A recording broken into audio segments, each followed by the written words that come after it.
Welcome to Armchair Expert. I'm Dan Shepard. I'm joined by a New Year's Eve mouse with a little party hat on. Eating some cheese. Eating some celebratory cheese. Happy New Year's to everybody. Happy New Year's, Armchairs. This year, 2024, will mark our 6th year on air. On planet Earth. Well, a little longer on Earth. No record of it, though. That's the problem. You're right. Okay. 6 years. We have a wonderful guest today, Taraji P. Henson. Oh, what a firecracker. We love Taraji so much. She is an Academy Award-nominated actor. We loved her in Hidden Figures, Empire, The Curious Case of Benjamin Button. It's not many people could be the mom of Brad Pitt, but she did it. BP. Hustle and Flow, What Men Want. And she is out in the movie right now that everyone is loving, that's spectacular, The Color Purple, the musical version. Yes. I said this in the fact check, but it should be said now for people who don't listen. And if you don't listen, boo humbug. Boo humbug. To you. But I think this is a great episode to start the year because she's very positive and optimistic, and I love her attitude. Me too. She is the perfect spirit for 2024. Yes. Wait, do you know one thing? You know how I changed the color of my background to the Pantone color of the year? Do you know this? Yeah. Yes, you are very religious. Did you just gave me a thumbs up on the screen? Listen, hold on. What this happened to me the other day. I was FaceTiming someone and a thumbs up appeared. What? I don't know what. Do you think it's because it's reading? Like, do you think someone's hacked your? Oh my! If I do a thumbs up, it can see that, and then it does an emoji. Let me see if when I do it, it does. No. Oh okay. My God! You're on a special. What are you on? You're just on a laptop, right? I'm on my phone. Oh well, that makes more sense. It does. Because earlier when we fact checked, you were on your computer. I was, yeah. And I was like, that old ass thing is reading your hand and putting emojis on screen. That seems improbable. I'm still shocked that my phone can do it. Me too, but 2024, welcome. Oh, AI City. AI City. This means that I have changed my phone to a very beautiful peach. Oh, yes. But did you not have a story about when you changed it 3 weeks ago? Not a verbal story, an Instagram story.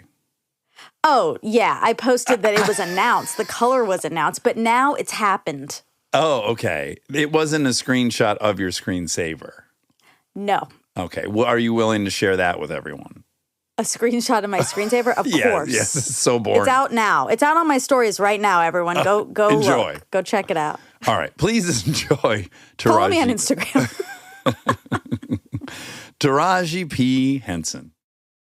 He's an armchair expert. He's an armchair expert. He's an armchair expert. Is the air on? No. It's hot. Oh, wow.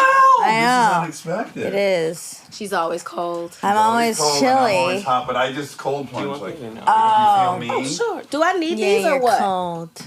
It's up to you. You don't have to. I can explain in boring detail why we prefer it. If you do it, I'll do it.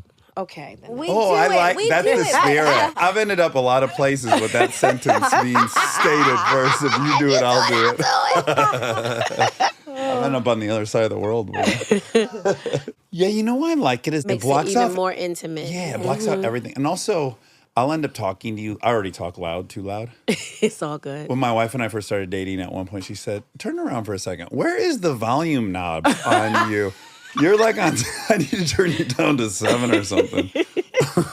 So how deep into this tour are you? A few weeks. We started just before Thanksgiving. Everything is a blur now. We started here. We did New York. We've been to London. And when you say we, are you going with the other cast members? Yeah, it's usually our director, Blitz Bazawule, Danielle Brooks, Fantasia, myself, the 3 Cork women. Coleman Domingo, he's having an incredible year. I can do 10 on him. Earmark that. I want to do 10 on him. Yeah. So, he comes and goes when he can because he's very busy. Sure. Does he bring the thunder when he rolls in, though? I love him. Oh, good. He's just so nurturing, and he just so careful with you. Oh. Just lovely. in life, you know? Yeah. Doesn't have to do anything with work or being on set. This is just who this man is, and it's so infectious. I just love him. I love this entire... You know, Blitz texted me on the way here. Blitz sent me a picture of us yesterday when we received our Critics' Choice, and Getty took a picture, and look at the laughter Hold and on, the you joy. already won an award? Yeah. How? The movie's not out yet, is it? I know. Wait, how does that The work? critics get to see They things saw it a sooner. year ago.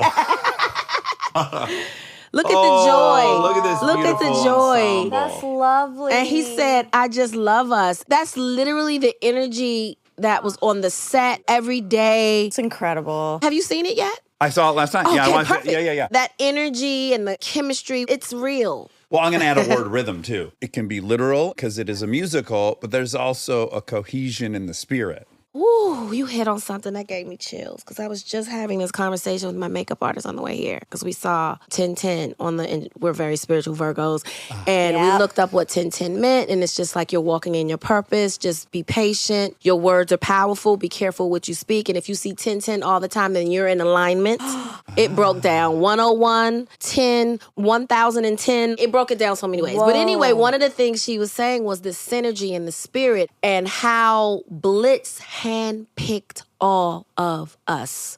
The studio didn't want us. Come on. We were not their top picks. None of us. Not even Danielle Brooks, who's been on Broadway. Well, actually, Fantasia was. Scott, our producer, did call on her, and she was like, no.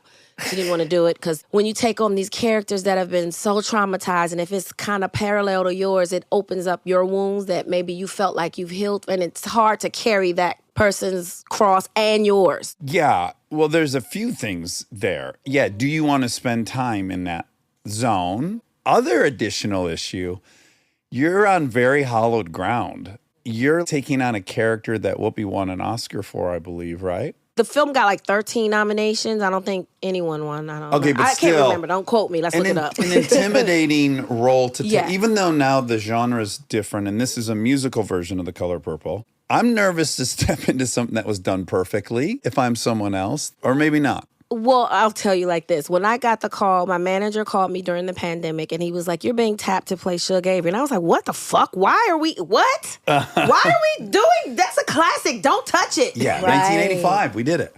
But then Blitz broke down how he saw it. And one thing that stood out for me and that literally sealed the deal for me wanting to do it was a black man telling the story this time. So we were owning our narrative. And the fact that he saw something in me. Trust the universe. Because I remember, go with me here, Stephanie Elaine produced Hustle and Flow. That sang the hook to the rap song. Yeah, you did. It's hard out here for a pimp. Right. Sang it at the Oscars. Trying to get $1 out of 15 cents. Just sang it at the Oscars. Sang it at the Oscars. And the song won. No sweat. Right. So Stephanie Elaine is married to Stephen Bray. Stephen Bray did the music on Broadway and the music in this film. Stephen Bray tapped me years ago to do it on Broadway, and I turned it down. Because? Because I trained in musical theater. I know what it takes for your voice to stand 8 shows a week singing at that capacity. It's all you can do. You can't chat at dinner. You can't talk to anyone else. I wasn't ready for that. Yeah, I that's fair. couldn't. I knew my voice wouldn't survive. Also, what year it. was this? Oh, God. I can't even remember. 20 Okay. years ago. Oh, that long ago. Like that long ago. Okay. It's not that you were working also so feverishly on other things. It I was just just the knew- commitment you knew. Yeah, I was like, I will shred my vocal cords. And singing is not my first passion. Like, I'm not as confident in it as I am in my acting. You know, my Right, acting is natural to me. These anointed voices, like Fantasia, can probably wake up and just go. Let it rip. Baby, I have to go warm up the pipes. I gotta get the dust off. Drink my tea and honey. You know, Yeah. there are things I have to do, and I think a lot of it too is in my head, and this that I don't work at it enough. So the natural thing is to second guess yourself. Of course. But what I was saying about Blitz and how he handpicked us all, he fought for us, and when you hear all of our stories. It is spiritual because all of us have a 360 story about how we got into this. Danielle and Fantasia on Broadway. Danielle and Corey Hawkins went to Juilliard together. Corey was the first person cast. Corey called Scott because he was in, what's the other musical that Scott produced? The Heights? The Heights. So he got naturally cast first because he worked with Scott on that. Sure. He called Scott and said, I'm grateful to do this part, but you got to do me a favor. You got to hire Danielle. How he picked me and saw me and my story, I turned it down. And that's the thing. When something is meant for you, it is yours. No one can take it from you. I ran from Suge. 20 years later, she was like, no, we have unfinished business. You know, and it was in the genre where I could really give it my all and not risk my voice. Do you also think maybe some life needed to happen to you before? Absolutely. Yeah, like there's also some serendipity to the timing and what you can bring from your life experience, I'd imagine. Because that character shows up, a tornado just arrives. Oh, listen. Everything happens for a reason. All the roles, the women that I've played, I couldn't have written this better. Scripted your own life Oh better. my God, Right, no. right. I think too small. So, Me so, too. you know, Yeah. that's why I say you just got to trust the universe. Know that you're putting out good, you're going to get good back. That's just how it works. Yeah. And it's called karma. And so how he handpicked all of us, he had me ugly face cry at a Q&A when we were in New York because he was like, this was my ideal cast. And every time I would show up to the studio, these names were never on the list. I would pitch them, each and every last one of them as these characters, never on the list. And I just broke out because I've been doing this for over, Yeah. And it's like, bitch, I'm still not on the list. Right? Yeah, Of what's it take to get on the course. list already? Like, what the fuck? You've been What do nominated I for... have to do, people? I have played a character like Celie before, Suge in Hustle and Flow. I've made Cookie iconic. You got the Emmy nods. You got a Golden Globe victory. And not only that, it's bigger than me. The roles that I've played have inspired these babies, hidden figures, the influx of young girls coding. Are y'all fucking paying attention out there? Yeah, it's crazy. What do you tell yourself it is? I guess it's all a part of the struggle, but I'm going to change the narrative because I do believe what you profess is what you will possess. So if I keep saying things are hard, things are going to be hard. We already know that. We know the inequities that are happening in life. We know it. So why do we have to keep harping on it? Hollywood, you're going to pay me my worth. Yeah. It's time. I've done it all. I've Way done past time. Come on. Yeah. Tons of hits, tons of everything. And you was also saying I needed more life to happen. Not only that, I'm a leading lady. So to take on something of this magnitude. You're so fine in real life. I just want to add. Yeah. That came out of Yeah. Thank you. No, yeah. 10 out of 10. Thank you. Yeah.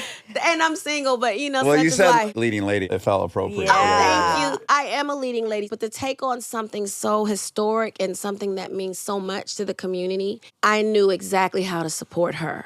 Okay, so listen, though. I want to pitch one other thing. So another valuable tool for us is framing. And you have to think about the version of your life you're telling. Now, to me, the story where it was a given they'd want you, and then you thought about 3 other things they also wanted you for, and then you decide, this one works best for my schedule, and that's the story that lands you here. My personal story, keep me as an underdog. I like it. What story do you want to tell? I actually have come to... I'm the underdog, and I still built this. You know why? That's better. It helps. It inspires. Listen, I could go on and on off that subject. Yeah. Let's. Gotta formulate my thoughts. While you're thinking, can I add a couple? Please. A couple that are in that realm. I try occasionally to step back and go like, okay, well, just tell yourself the opposite story and see if you prefer that. And I give credit. My mother told me this one time. I was talking to her on the phone. I was kind of complaining that someone else had asked me for money. And I hate that every time I pick up a phone, I think it's going to be blah, blah. And my mom said, look, it's as simple as this.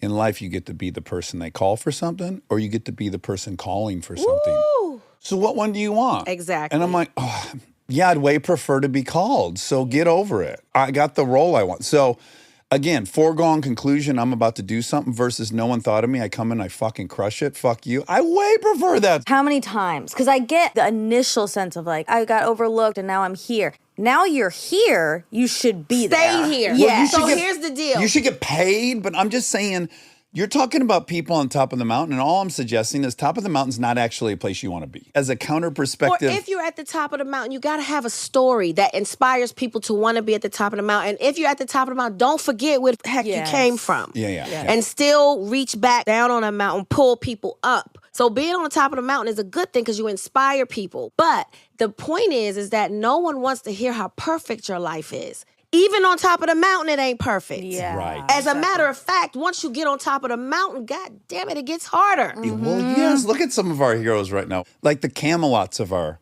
no one's safe. As soon as you're there, there's only one more story left to tell about you, the fall down the mountain. So I don't really want to get, because I know what story's next, and I don't really want that. You live a good life. My karma's good. Yes. So I'm here to serve.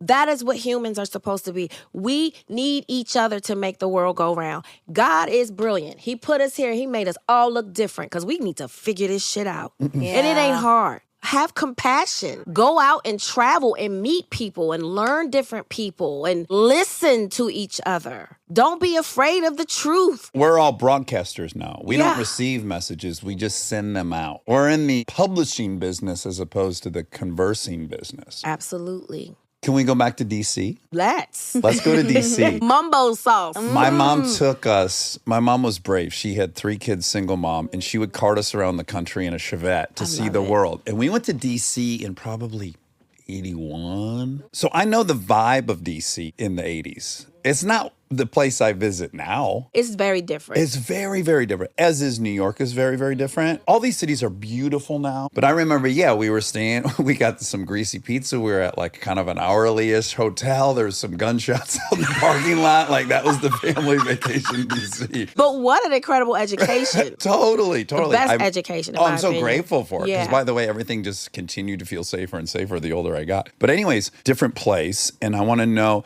I feel like it's a unique situation you grew up in. Mom is a manager of a huge retail store. Yeah, so my mother, born in the South, country girl, Scotland Neck, North Carolina. It's like 20 minutes outside of Rocky Mount, an hour and a half from Raleigh. Little itty bitty town. My grandfather was a sharecropper, so that's basically free labor almost. Yeah. Yeah. For people that don't, they give you a sliver of the land you can work for your own needs, but And then you you're live working in- all the land. It's a version of slavery without ownership. Absolutely. And you're raising 9 children, one not yours. She had 8 children biologically, and then she raised one of her nieces. And my mother, they knew about working hard because all the kids had to work. And when they all worked, they only came up with $300 a month.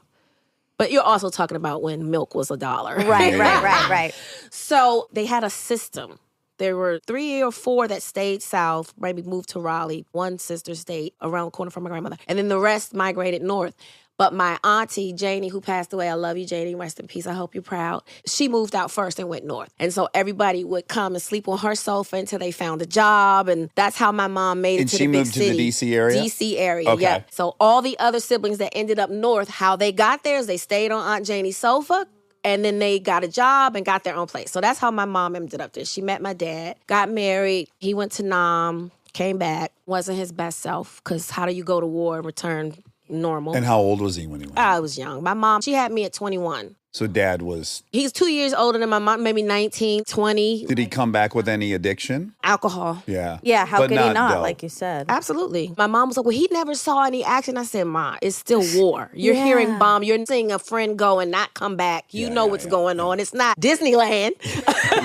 The adrenaline is at 100. You're living there. Just being there. Yeah. Just trying to cope. And then, they were experimenting on him because he came back Agent Orange and literally his flesh would melt off his feet. But I don't know what he did, how he cured himself. I would come in the house and be like, what the hell? And he'd be sitting there in the tub of, I don't know, bleach and whatever else. Wow. And it went away. Sounds like he and my dad were the same. My dad used to get poison ivy every couple days, and his move was Clorox bleach. He just scrubbed the fucking What's up poison with the ivy. bleach? I know. It's that Trump thing. Because I saw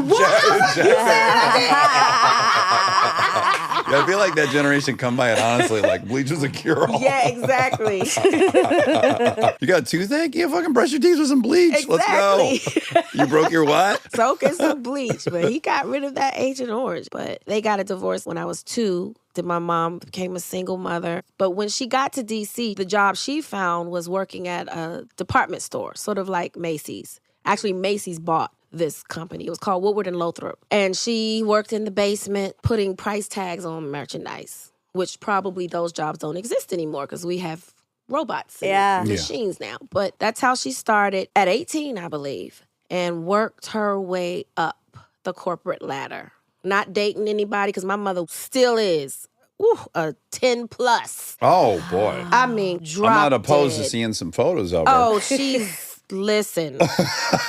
Wow. She kept it single? You didn't have a bunch of stepdads? No. My stepdad actually just passed away, about a month ago. I'm sorry. Yeah. How long were they together? My mom was like 50-something when they got married. She found real true love late. Was she waiting that's for all the hopeful. kids to get out? No. No. What kept her from being available for that? It's the same reason it just, Yeah, I want to talk about that. Oh, I got a whole take on you. It's choices that you make. And my mom, I have it. We are loving naturally. And we get it from my grandmother, who's still alive, who's about to make 100 in April. And I'm taking her to the theater to see Color Purple Christmas Day. The whole family were taking her. And I'm going to sit right next to her. I'm going to watch her every facial expression. Oh, that's so She'll special. be watching the movie, you're watching her. Yes, and she's so full of life. I remember my cousin said to her, Grandma, today you realize you're 99 and a half. She said, 99 and a half won't do, baby. Oh, I love I that. have a feeling she's going to live beyond 100 because she created her own blue zone. I'm sure you've seen that. Yeah. Because it's not a place, it's what you create. She goes to bed every night expecting to wake up the next day. She makes plans, she travels. She's never alone. She has her own house, but somebody's always with her. She's just so full of life. And when we have parties, she's the first one up on the dance floor. Oh, my goodness. She got a boyfriend that What's dyes his Grandma's hair black. nickname? She has a boyfriend? With a gold chain. Yes, she does. Oh. If you're on the phone and he pulls up, she's like, "Babe, I gotta go. He's younger than her. Well, I would hope he's for her younger. sake. Yes, exactly right. She don't need an older man. No, she does. Not unless he's like her, Sure. Yeah, Okay. but no, he's much younger. Miracles do happen. Oh, Yeah. man. That's so admirable. I love that. Yeah. Okay, so back to to- mom. So there was no stepdads growing up. No stepdads growing up. That's a blessing. Well, Were she had boyfriends. She had boyfriends? And how were they? I didn't like any of them. I think that's the time when I probably got closer to my dad because Okay. I was becoming a teenager. And when you're growing up as a young girl and it's two women in the household, you realize that your mom needs something you can't give her. So it's kind of like I'm trying to do my thing. She's trying to do her thing. And I love my mom. But you go through these weird transitions in your parents. From the beginning, a boy might cling to his mom, but in his teenagers, he's over here with pops. You know what I mean? And so that kind of thing happened with me. There's a thing with teenage girls and their Yeah. moms. It's a stressful period. Yeah. You're kind of like defining yourself in Exactly. opposition to her. I've got two daughters and a wife. And so when the three of them hit that, where they're all synced up in their menstrual cycle, I'm going to be out for 5 days a month. That's I'm why gonna you have need an the apartment. property. I'm going to get an apartment downtown with a ping pong table, a pool table. I'll just be down there and I'll be That's like, healthy, when though. everyone's done killing themselves, let me know when the dust is You're settled. making a joke, but you're onto something. No, I think no one will be safe in this house Right. very shortly. How old are your daughters? 8 and 10, gonna be 9 and 10 yeah, next it's week. coming soon. You can get just little hints of it. Yeah, coming. So dad, though, did dad remarry? Both of them. My stepmom is still alive, and when I go home to D.C., I still go to my dad's house that she owns, and I actually redid the house for her through Houses. Remember that show? And Oh, yeah. Uh-huh. Yeah, I did that for her because I was like, Mama Angie, it's time for you to have your house. It was still so much of my dad, and I get it, but my dad passed in 2006, and when I did it for her, she said, because you give so much. She's always opening the house and feeding and making sure everybody's okay. I said, I want to do something for you, and I want to give you a little feminine spin on the house. It's time. You Yeah. deserve it. And so I redid the house, and she's just... Oh, yeah. redid her that's so kitchen. nice. She's such an incredible cook, and I just made it hers, and she deserves that. That's lovely. What kind of girl were you in school? I was a good girl, but I Were was you a cool popular? girl. I was Yeah. popular, Yeah. but not popular like Not a mean girl. not a mean girl. Not a No, mean no, girl. no, no, no. Thank you. I was the girl that would sync everybody together. Okay. I was like the connecting force. You were in lots of different groups. I just got along with everybody. If you didn't like me, something was wrong with you because I was artsy, I was fun, I was the life of the party. I'm a class clown. And that's because I wasn't being challenged creatively. I had auditioned for Duke Ellington School of the Fine Arts in D.C., didn't get accepted. Corey Was that Hawkins went there. heartbreaking? It broke my heart because my best friend got accepted. Oh, But it didn't destroy our relationship at all. but that's hard. It was hard. It was a tough pill to swallow, but it was a part of my journey. But you when you're a kid, you've created a story where if you don't go there, you're not going to the other places you want to go in life. I totally tricked myself to believe that. Yes. That rejection at that age, you don't know what to do with that. And so I followed another friend because now I'm just in regular public school, and she was really smart, Candace Dickens, and she went to North Carolina A&T. I knew I wanted to go to college. That was the plan. It was the North Carolina of it exciting because that's where your mom's from? Or that I was knew I had coincidental? family. I knew I wasn't going to go hungry. Sure. You could find a meal on Sunday. Well, yeah, because we had a church on the corner. It's the South. Church on the corner on Sundays, you can get a fish dinner for $5. Sure, Yeah. sure. And it'll last you 3 days. You know what I mean? Literally. But really quick, you were going there for electrical engineering. Following behind Candace, who was smart, and actually that's what she does to this day. But I, on the other hand, am not wired mathematically. My soul wasn't there, and I knew I didn't belong there. But I had to experience that, and that was the one thing I loved how my father parented me, because he never told me how to do things. He would show me the scenarios and be like, it's your choice. And whatever choice you make, you got to live with it. Good luck. So he didn't try to talk me out of going to North Carolina A&T because he could have. But he was like, you needed to fall flat on your face. And how long were you there? I did the whole year. In that year, I'm imagining it's starting to set in that this isn't actually your path. And now are you getting more and more scared? What is my path? Well, two things happened. My English class was in the drama building, the building where all the arts, All the freaks were. all my people. Yeah. All my people. It was like a longing, and my heart would do this every time I would walk into that building because I knew that's where I belonged. I did not belong over there. I knew I had 2 tutors and failed pre-calc. My brain wasn't getting it. But hey, I'm at the HBCU. I'm experiencing the Black college experience. It's amazing. But knowing this is not really my passion. But I did it, and I gave it my best because that's who I am. I don't care what I'm doing, where I'm working. I'm going to leave good things with you. You're going to be like, I really liked working with her. So I auditioned because I had to walk past their bulletin board where they put their auditions and everything that's happening in the fine arts. So I walked by and I saw audition, and my heart did this. And I was like, I'm going to do it. I'm going to audition. So I went to the library. I don't even remember what monologue I got. It's all a blur.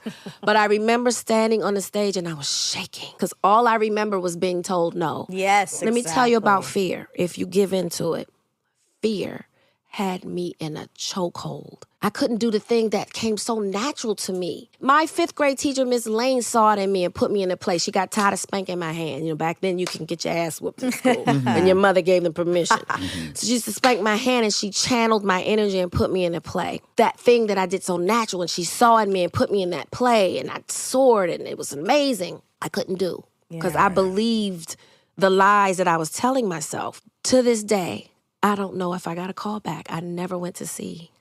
You never checked. Because you were certain you had shit the bed on. I was like, I was horrible. I was shaking. After that, things started feeling weird in my body. I failed pre-calc, and I had to call my dad and was like, Dad, I'm so sorry. Because he had his truck snatched and everything, trying to get me in. And I just cried, and he was like, you know what? I'm glad you failed. I was like, what, Dad? Did I call the right number? He was like, you needed to go through that so you can understand. You need to get your ass back up here, roll in Howard University where your grandmother went, and you get up here and do the thing that you're supposed to be doing. Cut to, I get to Howard. Of course, this thing is living in my body now, this fear. I'm still waiting for no. Yes. This time I was more prepared. I'm in front of Dr. Henry, and rest in peace, my acting teacher, acting 101, baby. I'm in front of her, and I'm doing my monologue, and I could feel myself shaking, but I leaned into it, and I just did it. When I finished, she said, come here, sit down. I was like, she's going to tell me no.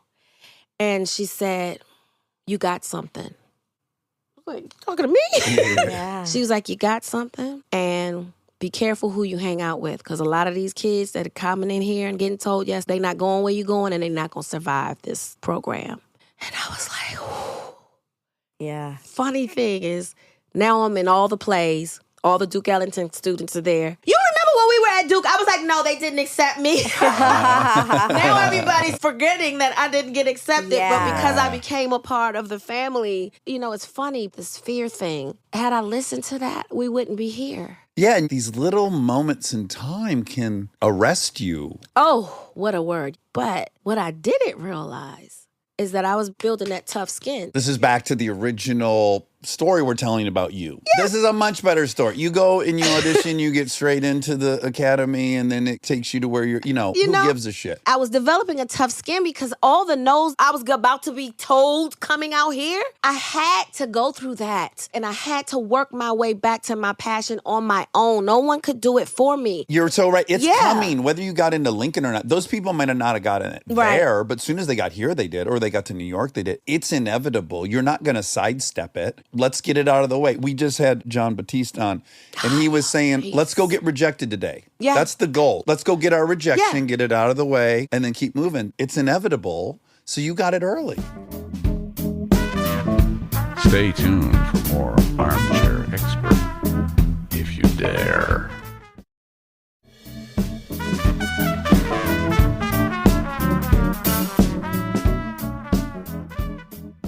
Every job that I was like, they're going to reject me are the biggest ones that I got. Benjamin Button. I was having a garage sale. I didn't want to go and meet Fincher. I was like, why the fuck are y'all calling me on a Saturday? Don't you people rest? God, I literally was not going. My agent called and said, girl, if you don't close that garage and go meet. I didn't even know that Lorraine Mayfield, who's a dear friend of mine to this day, had already handpicked me. She saw me in Hustle and Flow. And when I walked into the audition, she got emotional. And I was like, what the?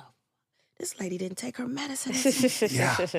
I go in and she's so touched. And she was like, you are rare. And I'm like, what do you mean? She was like, I sat in the theater watching your work in Hustle and Flow. Every time you left that screen, I missed you. I completely agree with her. I so remember... That was my introduction to you. I loved the movie. And then it's a revelation. So that's what got me cast in Benjamin Button. The most Button. natural role of your life, to play Brad Pitt's mother. Oh, my God. I was like, God, are you really doing this? I said I wanted to work with Brad Pitt, but not play his I want to be his lover. Lover, not a mother. The first time he saw me out of the saggy boobs and the big suit, he was like, Mama. Oh, my God. I hope it didn't stand in the way of any off-camera romance. No, he was so in love with Angela. They just had the baby. They had just had the baby. Because that could have been freaky if you're playing mother and son, but you got a thing on the side. That's a kink right there. Benjamin got an Oedipus complex. Benjamin. You're gonna what? Kill your father and do what to your mother? After what meal? Lord have mercy. Oh, my God. That's so great. He has such a charisma about him, and he's down to earth. He's like a Missouri boy, right? He really is. The stuff that he does that no one knows, like out here on his own without security feeding the homeless. This is stuff that Brad Pitt does. The rebuild he and Angelina did to the 9th Ward. In New Orleans. This is from the heart. And he doesn't brag about it. People find out about it and say it. If he were a bragger, it'd be fun because we call him Bragg Pitt. Bragg Pitt, right? Yeah, that'd be a good nickname. But he doesn't do it. He doesn't. No, so He's can't. such a sweet guy. What was that? We were here. We're going to go back, but we're going to go forward. So okay. Fincher, I have this enormous fear. I love him as a director. Me too. Every movie he makes, I like. Even the ones that are less successful, I'm like, there's a math to these things. He just has a vision. Yes. And he's very clear, very technical. Now, I'm the type of person, I get insecure easy. If you support me, I'll do better and better and better. The more you say good job, I'm a good job junkie. If you start, this, now I'll start losing confidence. So I've had this enormous fear of just the notion of working with him and having to do like 30 takes. To me, feels like it would just... No. Tell That's me. not even how it is. That's not how it is. He's looking at things that ain't got to do with you. He's looking at the leaf behind your head. It's not about you. And he will tell you. We worked with a lot of elders on that movie. And they're not as spry as they used to be. The hearing's diminished. Talking and trying to hit the mark. It was a challenge. And so he would come over to me and he would just be like, it's not you. We just need her to hit. You just have to be patient. Well, that's nice. As long as he would let me in on that, I could keep my confidence. Oh, come on. Absolutely. He's not an evil man. He's a perfectionist, and so am I. Shit, if you give me 50 times, well, I don't actually need 50 times. No, I think we can get it in 3 or 4 with you. Maybe 2. But anyway. It was an amazing experience. But see, I have this ability to read my director's cuts. I know when I'm close, how they say cut, I can tell. Oh, I got you. You know what I mean? Cut! Some directors have that's it. You know, like Yes. I can tell. And I don't watch the monitor. I live in between scenes. I don't have to stay the character. I literally can be bawling my eyes out. Ah! And they yell cut, and I'll be like, anyway, so last They night. got a 30% off thing going on over there. It really. Seriously, I'm usually playing a game. Okay. I do that on purpose. They used to talk about me all the time on Empire because whenever they yell cut, I would go to my game and play my game. Yeah. Cookie was a lot. I don't want that bitch's problems. I got my own. I was a young mother when I came out here. So when I would go to work and come home, he had homework. I got to feed him. We got to take a bath. So I had to leave it. And that's an important part of your story. So 19? When I had him, no, I was 24. Oh, 24. I was 24. I was still in college, though. Okay, I was okay. in my junior year when I had him at Howard. Okay. Was it Howard just the greatest? It was the best. Everyone I've experience ever interviewed that went there had like the time of their life. You know, I had a friend ask me yesterday, did you pledge? And I was like, no. For some reason, I didn't feel like I needed to pledge. I was at the Mecca. Like, that is the pledge. I'm already in the family, in the brother sisterhood. I'm already there. Yes. We don't even have a chant. you know. I have it. I have it all. right. You're on the inside I'm on already. the inside. Okay, so you get pregnant. I'm guessing it wasn't planned. No, it wasn't planned Of at course, all. right. Who That's wants not to part of the get plan. pregnant while they're in college? I don't even have a job yet. Listen, that's my assumption, but I'm open to being wrong. Yeah, no. It just happened. It just happened. Probably sex precluded it, but yes, it happened. You know, actually, I woke up and I the felt a little spirits. indigestion. My son is the second coming of Jesus. So now we're juggling some stuff, though. Yeah. You deliver in your senior year? The end of my junior year. Actually, when I turned in my last term paper, I went into labor right after. I guess he was like, get me out of here, because I stayed up like 24 hours finishing this huge project. I finally finished it and I waddled it. And next thing you know, the contractions came. And I was like, oh, he's coming early. He waited, though, for you to finish But he that. still came early. He came like 3 weeks early. Oh, no kidding. Oh, I stressed him the hell out of here. Yeah, he wanted out. I wanted out. Yeah, final exams. Who is this crazy lady? I need to see her face to face. How quickly do you move after graduation? About a year later, because I graduated in 95. And I didn't quite have a plan. I have this baby now, so I'm not single anymore. I just can't pack my bag and go to New York. I had to strategize. I knew I had to make money. Like, I'm a worker bee. I'm going to put food on the table. The light bill is going to be paid. The rent is going to be paid. I know how to hustle. I know how to work. Well, my favorite is you were working as a secretary at In the Pentagon. in the I had some morning. odd jobs. And then at night you're singing on the Spirit of Washington. Talk about two opposites. Secretary at the Pentagon, it's as buttoned up as it gets, and then singing on a boat at night. And school in the middle. And a kid. And then a kid to go home. That's wild. But I had so much support. Ms. Hull, may she rest in peace, who babysat me in elementary school, was still babysitting when I had. Can I mention that Mm-hmm. 80% of the people you've mentioned, you've also had to say rest in peace, and I'm almost nervous you know my name now. You know an inordinate amount of dead people. No, they're just older. Oh my. Everyone she says is like, rest in peace, I love you. No, you keep going back. You're like, we're going back. Exactly. Rewind. Okay. So some people are still alive, but okay. Yeah. So you've had some help. I had some help, and I just thought that was beautiful because she took such great care of me that I even called her my grandmother. And her granddaughter, we were like play cousins in school. Her mother and my mother worked at Woodward and Lothrop. Oh, okay. And so that's how she was like, oh, my mom babysits. You should have her.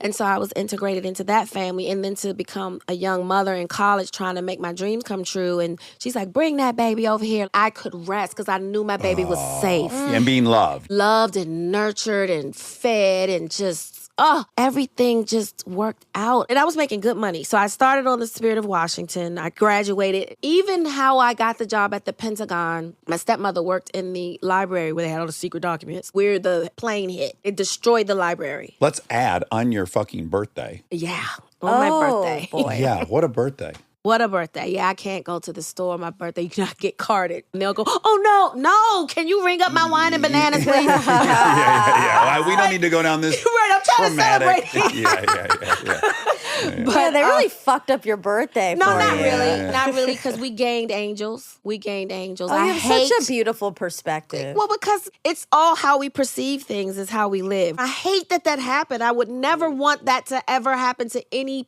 human on earth. Life is so precious. But if it happened, we're going to make the best of it. The people that passed would want us to. Also, a lot of this is heading back to framing, which I love. It's just like, how do you think about it? And one of the main topics that comes up in my house raising 2 young girls often is, are you the victim in this story or are you the hero of this story? And so if you're the hero of the story, then angels joined you. And if you're the victim of the story, then the world's just conspiring to destroy you.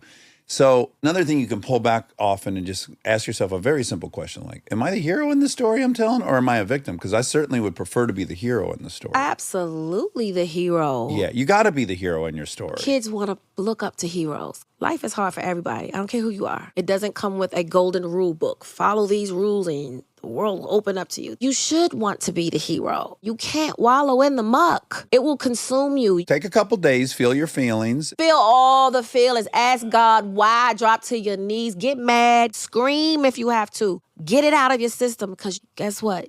You were blessed enough to have breath this morning. Some people didn't make it. You said I said a lot of RIPs. You know what I'm saying? Yeah. A lot of people didn't wake up this morning. And the fact that you did, you have a chance to become the hero. Yeah. Yeah. Yeah, but you have to remind yourself of it. Yeah, you must. Because we all start feeling like the victim. And Baby boy got me us. from feeling like the victim. My work heals me a lot. I still have a therapist. But well, you keep getting flashes of lightning that would contradict even your story if you were trying to tell it. Really? How so? Baby boy. Oh, yeah. Hustle and Flow. Benjamin Button. They keep popping up, Hidden Figures. You could be telling yourself any story, but the dad is going to slap you in the face sometimes. Like, no, I keep getting hit by lightning. There's grace for me. Good things happen to me. Absolutely. Good things happen if you wake up in your right mind and you got a roof over your head, you got clothes, you got heat. That right there should be enough. Yeah. I wish we were wired that way, yeah. But tell me why, baby boy. Because for so long when I was in a tumultuous relationship, you know, at a very young age, like Yvette was in that movie, I played the victim. He did this to me, he hit me. But what he didn't do was tie me to a radiator and hold a gun to my head. I wasn't a prisoner. I was a prisoner in my mind. When I got that script, it was a hard read because I had to face the girl in the mirror who had thought she was a victim all these years. And I would remember picking up, and it was this one scene where she has this dream that Jody dies, and she has to go down the aisle and see him in the casket. And I'll never forget that day when we were filming. Cuba Gooding Jr. was there on the set visiting, and John kept going in close up, and I was wailing because I would have dreams like that about my son's father. So when I was reading the script, I got chills and I had to walk away because it was too close. Your son's father did get shot murdered, in 2003. Stabbed from head to toe, hit every major artery in his body. It This was a conflict. personal. It was personal. Baby boy's 2 years before that. I had done Baby Boy because he died when he was 34 on his birthday. I'll never forget, I called John and I said, John, the dream came true. And he was like, what? He knew exactly what I was talking about because we would have those talks. So in that scene, I had wailed and wailed because this was a dream that I had so many times in real life. The dream had come true. Not really. No, I know what you're saying. My body recognized it. You knew it was coming somehow. You knew this was going to be an experience, probably loving this person. Yeah. You always get a premonition, especially if you're a spiritual person and you're an empath. You feel things. And I remember the last time I saw him, I was like, he's not going to live long. But I'm thinking he'll die early, like 50-something. And this was the last time I saw him. That's what I said in my mind. I had a chill. And you weren't together anymore. No, we hadn't been together in years. I mean, I had been out in L.A. for 9 years. Marcel was 9. But I would imagine if I'm you, I'm already raising a black son in America. And now I'm raising a black son in America who doesn't have a dad. Well, you know, that's a fear in our community. Black women with our men, especially with the rate that cops are having these altercations. It's like it's a realistic you don't outcome. expect it. Of course, you're not going to invite that energy in, but it's something that always lives in your subconscious when they leave the house, when you're not with them. The incarceration rate's All of above it. 10% for a certain age group. The murder rate, these statistics add up. I don't tack it like that. I don't put numbers to it. But what I do is I pray over my son. I pray over him. My grandmother prays over him. We got a praying grandmother who has seen some things. Every time I talk to her, she's like, I pray for each and every last one of you. And she makes my son face light up because he has these deep dimples, and she always calls him the beauty dents. His whole face lights up. You guys made me cry. I don't like it here. That's our job.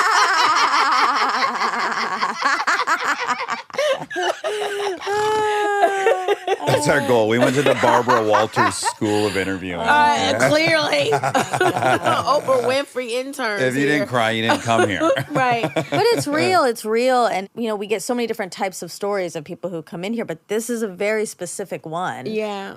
And it's important for people to remember that. These are things you are carrying that other people aren't. Yeah, a lot of parents Yeah. are really worried what school their kid will get Exactly. into. That's Yeah. the primary fear. A lot of other parents are worried that their sons will make it till retirement. They'll be alive. It's so many things to worry about as a Black parent because it's not even just the law. Like what happens in school, Black and brown kids are being punished more rigorously than the white kids. They step out of line just an inch. The punishment never matches the crime. It's so many things to worry about. Yeah. And so you just have to have faith. And I just know that my son is going to make it. I speak all good into him because my dad did that to me. The fact that I'm here is a miracle. Because when you're in an inner city school and it's a public school, you are in the pipeline to prison, period. You're forgotten about. You don't have the proper books. You don't have the proper staffing. You are set up to fail. You have all the teachers that have been kicked out of the different districts but can't be fired and just get moved to that school. Yep. It's so many obstacles and red tape. Well, let me be clear. There's obviously a ton of brilliant, beautiful teachers. Oh, but yes. also, that is the pipeline. Yeah. My Black cousin, Jolyn, is a principal of a public school. So I'm proud Amazing, of him. yeah. 'Cause we need more male, positive. So this thing called life, yes, it can be hard, but what are you doing about it? Are you sitting around on your ass and complaining, or are you out here being a mover and a shaker and lifting other people up? Because when you lift other people up, you get lifted. Yeah. It's as simple as that. That's why the mountain is not a scary place. If you bring everyone up with The you, then, mountaintop, then you're absolutely. more safe up there. Well, speaking of the mountain, when you were talking about getting rejected from the school, that happened to me also in an acting program where you auditioned to get to the next level and half the people got it and half the people didn't, and I didn't. And so from then on, every time there was a rejection, it was like they knew always that I'm That's not the good script enough. you wrote. Exactly, based on that one moment. So when you say, aren't I here yet? Why am I not on the list? I did it. I proved myself. Maybe there's like a tinge every time of Back to Lincoln. back to that moment of not getting accepted. No, I'm going to tell you, it's simple as this. In this town, Black movies are treated differently. They have low expectations, and I hate that word Black movie. God, it drives me insane because why are movies singled out like that? Yeah. I don't look at trailers and go, today I'm going to go see a white movie. Oh, no, there's this really cool Asian movie. I'm going to go see it. Yeah. I go because the trailer makes me interested or I like that actor. But when it comes to our movies, it's always Black. So when you say that, other demographics go, oh, it's a Black thing. It's not for us. Well, there's also some weird paradox where white folks love Black TV. They've shown up for that historically. That can exist, but you're right. If it gets labeled a Black movie, they don't feel invited, or I don't know. There's a weird paradox there. It is because now I got to spend my money. Yes, Well, that's a good point. Now I have Yeah, I'll to try leave this the thing house. for free. Also, maybe there's even like, in my living room, I'm not going to feel other. But if I go to this Black movie on Friday night, I don't know what people's thoughts are. That's why we need to stop saying Black movies. And I hope that this Color Purple is doing this because this movie transcends color, age, race, religion. It's a story about humanity. You know what's interesting? And I wonder what your memory is. My memory of Color Purple, so it came out in 85. 85. I was 10. I was 15. Right, so you're more mature than me. I'm seasoned. Just a little more Lowry sauce. I'll still try to talk to you, but anyways. And I would have been like, hey. This Young is fella. overly confident 10-year-old. In my memory, I'm now realizing I saw that as a pre-Civil War movie. It felt very like this was the slave experience when I was 10. Now I'm like, oh, that's so weird. This is set in the turn of the century, 1900. So this is Reformation. I didn't have the details, I guess. Right. As a 10-year-old, it just, people were poor. They were just coming out of that. They were now still in agriculture. It was still rural. So it's just interesting that I even had as a kid the wrong idea of what story is even being told. It's a very interesting moment in history because people have just left bondage 10 minutes ago. And you go, you're free. Right. Okay, where we gonna go? It's a very precarious and interesting time to look at. The first generation to have freedom, and what do we do with that? How do we organize, and what is the power structure and the status within it? It used to be everyone was just zero status because everyone was property. Now we're seeing strata of status. It's all so fertile for a really incredible story. What was your memory of that movie? I was 15. I got rejected from the School of Fine Arts, but I still had a longing. I wasn't in college yet. I was still in high school. So I just remember seeing it going, oh my God, I could really do this. Outside of Roots on TV, on the big screen is a whole nother energy. That's superstar status. That's the thing that you go, oh, I want to do that one day. And to see so many Black people. And can we add, and I'd be guessing here, I don't know, it wasn't my experience, but we're now at culturally a point where we would prefer, rightly so, that these stories are told by Black folks. But also, in 1985, Spielberg is the biggest thing in the world. He's sent Cecil B. DeMille. Although now we would prefer it, there was also some really radical thing that the biggest star in the world that could tell any story he'd want to tell would want to tell your story. Absolutely. It is a part of the cinema canon. It stays. It goes nowhere. It got the attention and the craftsmanship of the person that was doing it the best at the height of their powers. It was deserved and earned and warranted, and it was right there. It had to be insanely inspiring. It is the spark that created the color purple multiverse. It started with a book. Now we have a film, a musical on Broadway, and now the film adaptation of the musical. 30 years from now, it'll be something else. Right. Because you got to remember that book, how many pages? We only get to see about this much of the story.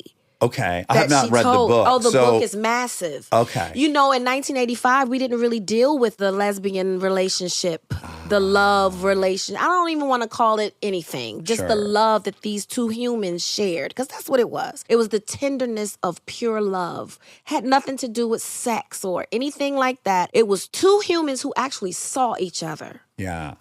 And we're on opposite ends of this power structure. Because you got to remember, this is the first generation of freedom. This one was waiting to get out in the world. Yes. She went against everything. She was a me. Like, I'm getting out of my zip code. She probably felt big in her environment. Oh, no, when you're floating up on the boat singing. Proud Mary, by the way, that was my single. That was not my single, my solo. That's what they called it. You got a solo. And we were A, B, C, or D. That's how they would do the shows, the waiters. If you're A, B, or C tonight, you're doing the show. And then whoever else, you had to do your solos. But if you were really good, you did the solo and the show. But yeah, you float up on this boat. You're from a different dimension. Am I?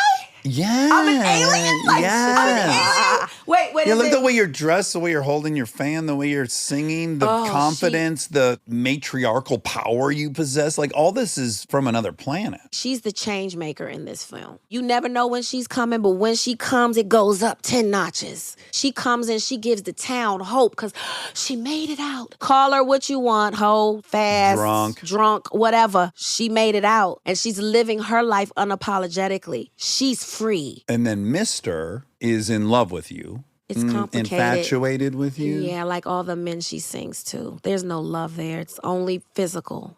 That's why Celie is so important. And then so they have Celie- kids together. They never really deal with. You saw the kids running around. And Celie gets sold to Mr. for a cow. Mm-hmm. The dad says, you're going with him. And then now she's not experienced her husband's lust or affection.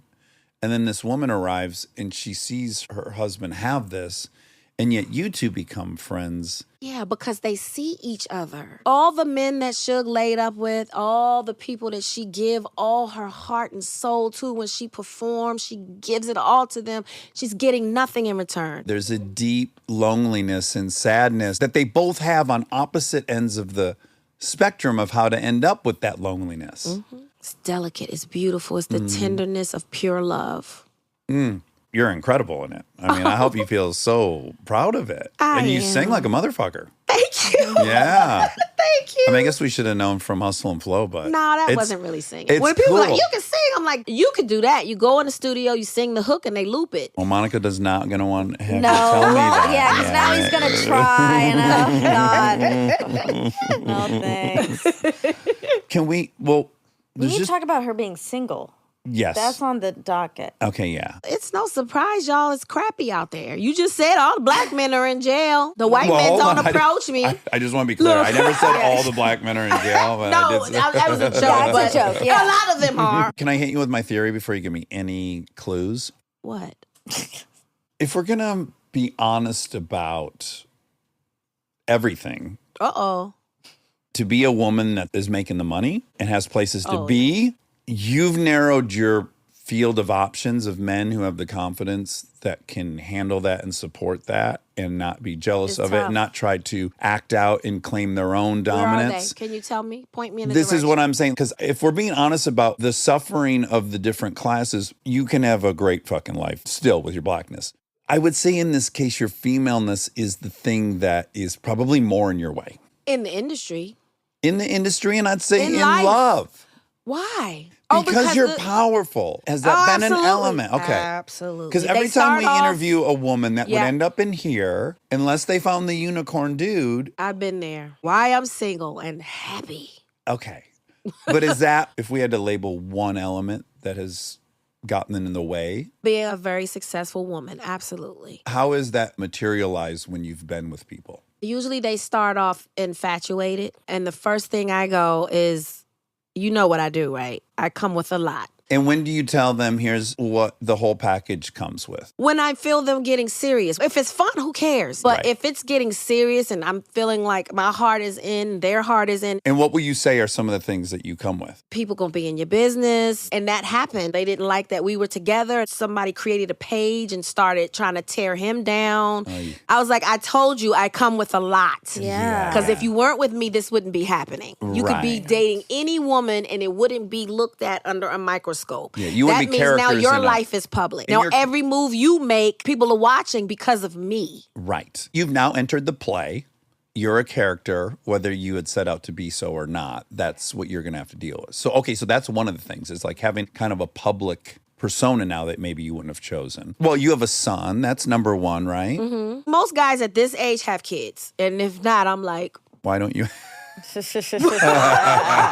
just what's wrong? Like it could be anything. Are you a jerk? No woman wants to have a baby with you because you're that pitiful. It's something to think about. There are incredible men out here just made the choice to say, I didn't want to have kids. Yes, but I also think Monica and I had once had an argument about this, but I was saying if you meet a guy who's 40 who's never dated a girl for more than 6 months, I think it's appropriate to have some fears that maybe they're not. Absolutely. At this point, I know that's a little dicey because Yeah, you could I end don't- up there. I don't honestly. think it's fair. Yeah. Look, as a stereotype, yes, it shows that they can't commit or whatever. But you don't know people's individual stories until you know their individual stories. And I pushed back because I said, I haven't. I'm But see- 36 and I haven't. So, But I think and I I would would- hate if someone just saw that on a piece of paper and was like, oh, she's never been in a serious relationship, so that's a no. It's like they don't know why. But I want to be ultra clear is that you would give that explanation and that would be a suffice explanation. But I do think it'd be okay for you to question why not. Why I haven't you? would totally question because now are you a serial dater? They exist. Totally. Yeah. As soon as it gets a little too, because if I'm in, I'm all in. How are you coming to this? So if you're not, can we be upfront? But people don't have the balls to do that. Yeah.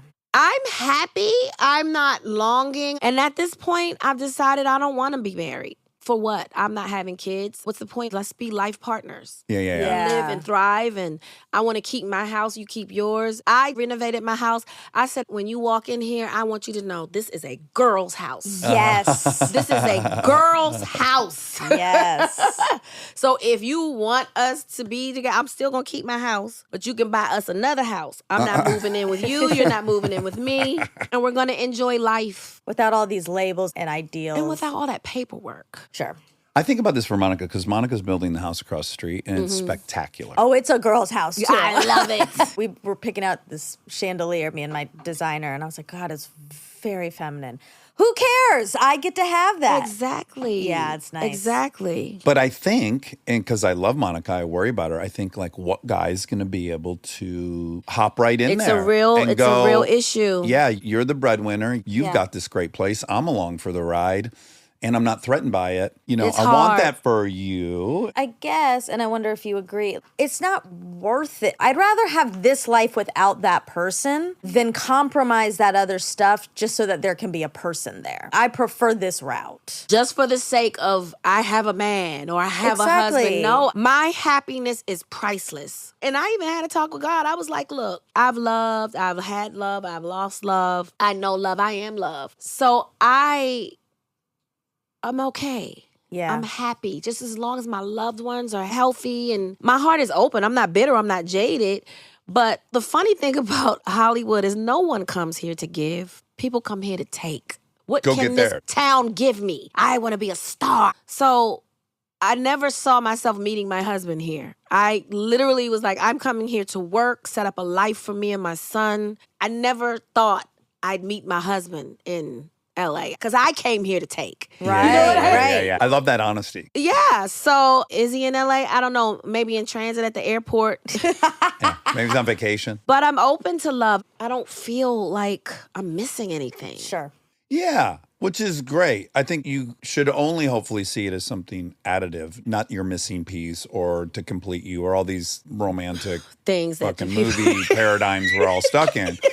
But just the additive nature. Yeah. But you need a guy that's strong enough to be proud of you and not threatened by you, that can go watch you in Color Purple and go like, I promise oh, you that's baby, how they you can come do in. that? I promise you that's how they come in. Then what happens? They come in and they go like They're with me enamored. to a event and they'll hold the shoes and the stuff and be proud. Yeah. And then I don't know if they're thinking that's just an isolated incident, but baby, I got several of these coming. Like this is my life. You gonna be holding the shoes and then go Yeah. for it. You know what I Yeah. mean? That's Yeah. your position. Well, there's two elements that can happen there. One is just the, I feel less than because that's my role. Then the Yeah. second thing is all this stuff around her is threatening to me because it's very shiny and flashy and statusy, and I can't give that. So now the second layer of insecurity can Things pop that up. when you get nominated for stuff and they send you flowers, like companies are sending you flowers. So of course they're gonna be as big as that desk. One guy, I could hear him say things like, I couldn't send you flowers like that. Yeah. I knew we were doing when he took us to the spa and the lady said, this way, Mr. Henson. I was like, Oh. she just fucking killed my relationship. Yeah. They Never call me quite the Mr. Bell same. sometimes at hotels. But see, look I at dig you. it though. Right. I dig it. I'm not claiming I'm a big enough man that if I didn't have my own shit that I would be able to tolerate that as well. But I can because I have my own identity and my own shit. And you said you have a therapist, so Right, you're right. working on yourself. Yeah. I can work with that. I agree. I just need you engaged in the fight. I don't need you fixed. You know what I'm saying? Because I ain't. I'm working on me. I want to mention that before you go, because you also work with a foundation, or maybe Yes, even my founded foundation. it. You founded it, and it's to shine a light on the mental health crisis in the Black community, and I'd imagine for males a lot as well, right? I would just tell you, between you and I, this is a dangerous thing to say out loud, but I'm from like the white trash area. In the white trash area, the masculinity is really heightened. And weaknesses, oh, you're fucking dead if you have the weakness. So it's like none of that is going to help anyone say, I need help and I need to talk to someone and I'm afraid and all this stuff. I do think it's heightened in these areas where masculinity has been kind of stolen from the people, from the traditional ways of getting it. Bingo. And not only that, when you've been broken and your manhood and emasculated by this country, by the world, basically, because you can't be Black anywhere. So what do you do when the world is telling you, you have to be strong. You cannot let them see you cry. Because what else do you have left as a man? Yeah. Stay tuned for more Armchair Expert, if you dare.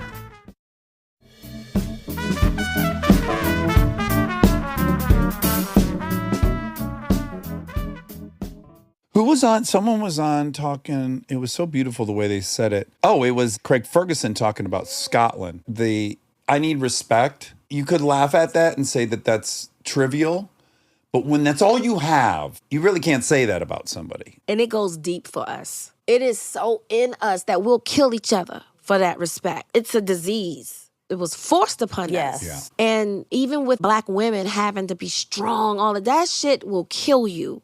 You cannot push through everything. And I understand why we needed that term back in the day. Like when I was a strong Black woman, yes, because there was a synergy among Black women where we were smart. We were the ones going to college and getting jobs and making the money in the household. But other people take on, other demographics go, well, she's strong. That's why we're dying in hospitals, because we're strong. They won't come to our aid. Serena Williams, one of the most famous, incredible athletes of our time, almost died in a hospital. And I will guarantee you it's because she's a strong Black woman. Right. No one hears our cries. Yeah, there's been all these studies where they've shown that you'll get under-prescribed, you will not be taken seriously about your pain, all this stuff. Because of strong Black women. We can take anything. Right.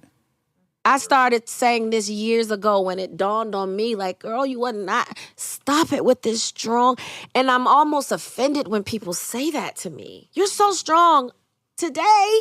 Yeah. At this moment. Yeah, it's like, don't put that on me. Don't put it on me, though. Well, it goes also to this ubiquitous objection to not being allowed to be an entire person. So you could only be a strong Black woman. You couldn't be a full person with the full spectrum and some weaknesses and vulnerabilities and some fears. That's why Cookie was so important. Because if we didn't go into her life, you would just write her off as some sassy Black woman. And that's why I wanted to play her, because I wanted to show her humanity. I wanted to show her vulnerability. That woman exists in the world and she needs to see herself. All of the dimensions. If somebody's loud and rude, there's a reason behind that. And so when people see the reason, that's where humanity happens. It's go, oh, I have compassion for this person because I understand why they're like that. What was it like to go through that? It's lightning striking. Empire showed up, and then all of a sudden it was like, oh, that is the biggest thing in the world. It was the weirdest moment for me, who had been doing this for so long. And probably thought you understood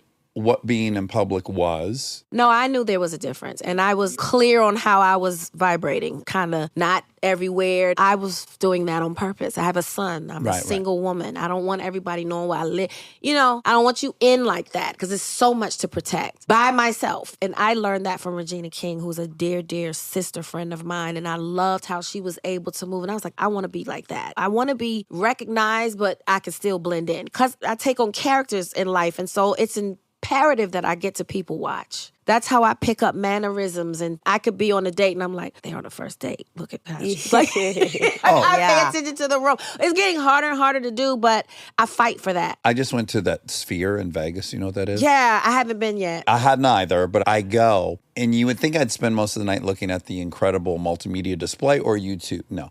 I was watching these two people that were clearly on ecstasy making out for 2 hours. That's always going to be where my interest truly is. I want to watch these two. I want to fill in this whole fantasy I have about what date are they on that they would make out for 2 hours standing up. Like, it's so much more interesting to me. That's how I travel the world. Whenever I go to any country in the world, I spent 3 months in China for Karate Kid. And yes, I did the touristy stuff because you get it out of the way. But I'm there for 3 months. I was driving around. I'm like, what's behind these walls? And they're like, oh, no, those are the hutongs. I was like, what is that? They're like the alleyways. I was like, baby, I want to go to the alleyways. Let me go. Yes. And that's the heartbeat of Beijing. Yeah. Those are the workers. That's where I was every night in some bar in a hutong somewhere behind one of those walls. Oh, that's amazing. The best time. Who are you with? Oh, God. Jada Pink and Gammy. My mom had come for 2 weeks. We hung out a lot. I'm a huge crew person, so I always hang out with hair and makeup. So it was that, because it was just me. And I was a supporting role, so I didn't work every day. So I really loved when my mom came out. Her and my son came out for 2 weeks. But we hung out with Gammy, because she wasn't working every day. Wait, who are you calling Gammy? Jada Pink's mom. Oh, right. We just sorry. interviewed her. Yeah. And I do remember it was Gammy. Yeah, Gammy. Okay, I'm sorry. Oh, no. I'm like, are you calling Jada Gammy? No, Jada's mom. I'm like, I don't know how I didn't get that in the research that her nickname is Gammy. I'm sorry. I should have specified. Should have been more clear. Okay, I guess I just want to wrap up the Empire experience. So once that broke, did you feel a sense of powerlessness? I think from the outside, people would assume when you achieve that much social capital, it induces power, But to what you're saying, where it's like, no, to be at a restaurant, have no control over what's about to happen, that feels very powerless. And so it's a weird dichotomy of rising status yet losing control. That's the perfect way to put it. Right? It's a very confusing experience. And from people on the outside, maybe hard to be empathetic with. Oh, yeah, I got into a screaming match. Well, I wasn't screaming. He was in Chicago at a Target because this guy said that I'm supposed to take pictures because that's what comes with the job. And you're not supposed to be mad. So I'm always supposed to be on. I can't just come and buy my toilet tissue and paper towels like everybody else. Right. Well, that's what you asked for. I just showed him compassion and I just walked off. Yeah. Right. I had to find my piece in it all because it happened like a storm. They didn't want to sell that overseas. You know how it got sold overseas? The fans found it and started downloading it illegally. And they were like, oh, there's money to be made over there. Because I've been told my entire career, Black doesn't do well. It doesn't translate. Now I have social media. So you can't lie to me anymore because I see the different flags from Ibiza, from places I've never heard of in the world saying, I love you, all walks of life. And now you're lying to me. So I said to Twitter, I'm going to get overseas. I don't know how, but I'm coming to my fans overseas. Then Empire happens. All of a sudden, now they want to do this big campaign. I get to Paris, and it's me and Lee Daniels, and it's 1,500 seats, and it was a Q&A. We screened the pilot in the first episode. And I'm sitting in the audience. No one knew I was there, and they're asking the questions, and they got to the cookie questions. Lee was like, why don't you ask her? She's here. Before he could say my last name, they stood up and screamed. Parisians, no less. Listen. They hate all of us. They do, but they love me, honey. They made me ugly face cry. And I told them, I was like, oh my God, you are Mythbusters because my entire career. But not even that, because that was Cookie. I go outside to get in the car. There are fans out there with jackets to my fucking movies, y'all. They know my name. They're not calling me Cookie. They're going, Taraji, please, may you sign? They're so generous and respectful. When I go there, I'll stop everything I'm doing to take a picture, just how they approach you. Not like they're entitled to it. That's why I told my new business manager, I said, the plan is to be out of here before 60. Not out of life, but out of this soil over there somewhere. I don't know where yet, Italy. Probably because I love the food. Am I going to stop acting forever? No. But I've done a lot. Oh, my God, yes. You know, I haven't played a villain or a superhero yet, but hurry up, these knees. You hosted SNL? I did. That's impossible. You can say I did everything. I did. You hosted SNL. I did. I haven't joined the Marvel-verse yet. So maybe you and I will do I'll come out of retirement. Okay. These knees, though. We need... Do I have to run? Maybe I can be like a Professor X in a wheelchair. Yeah. Sure. Yeah. Oh, You there could be are like a workarounds. minotaur or something. What are these half-horse Centaurs? centaurs? You could be like a half, the beautiful horse. The upper... With long, beautiful mane. Well, Taraji, this has been a blast. You're so fun. You are so And fun. My last question is Around the Way Girl. Yes. Which is your autobiography. Do you have a relationship with LL Cool J? Is there any connection? Did he see that you titled your book that and reach out? I know his wife Simone really well. I love her jewelry. I'm always, girl, send me these earrings.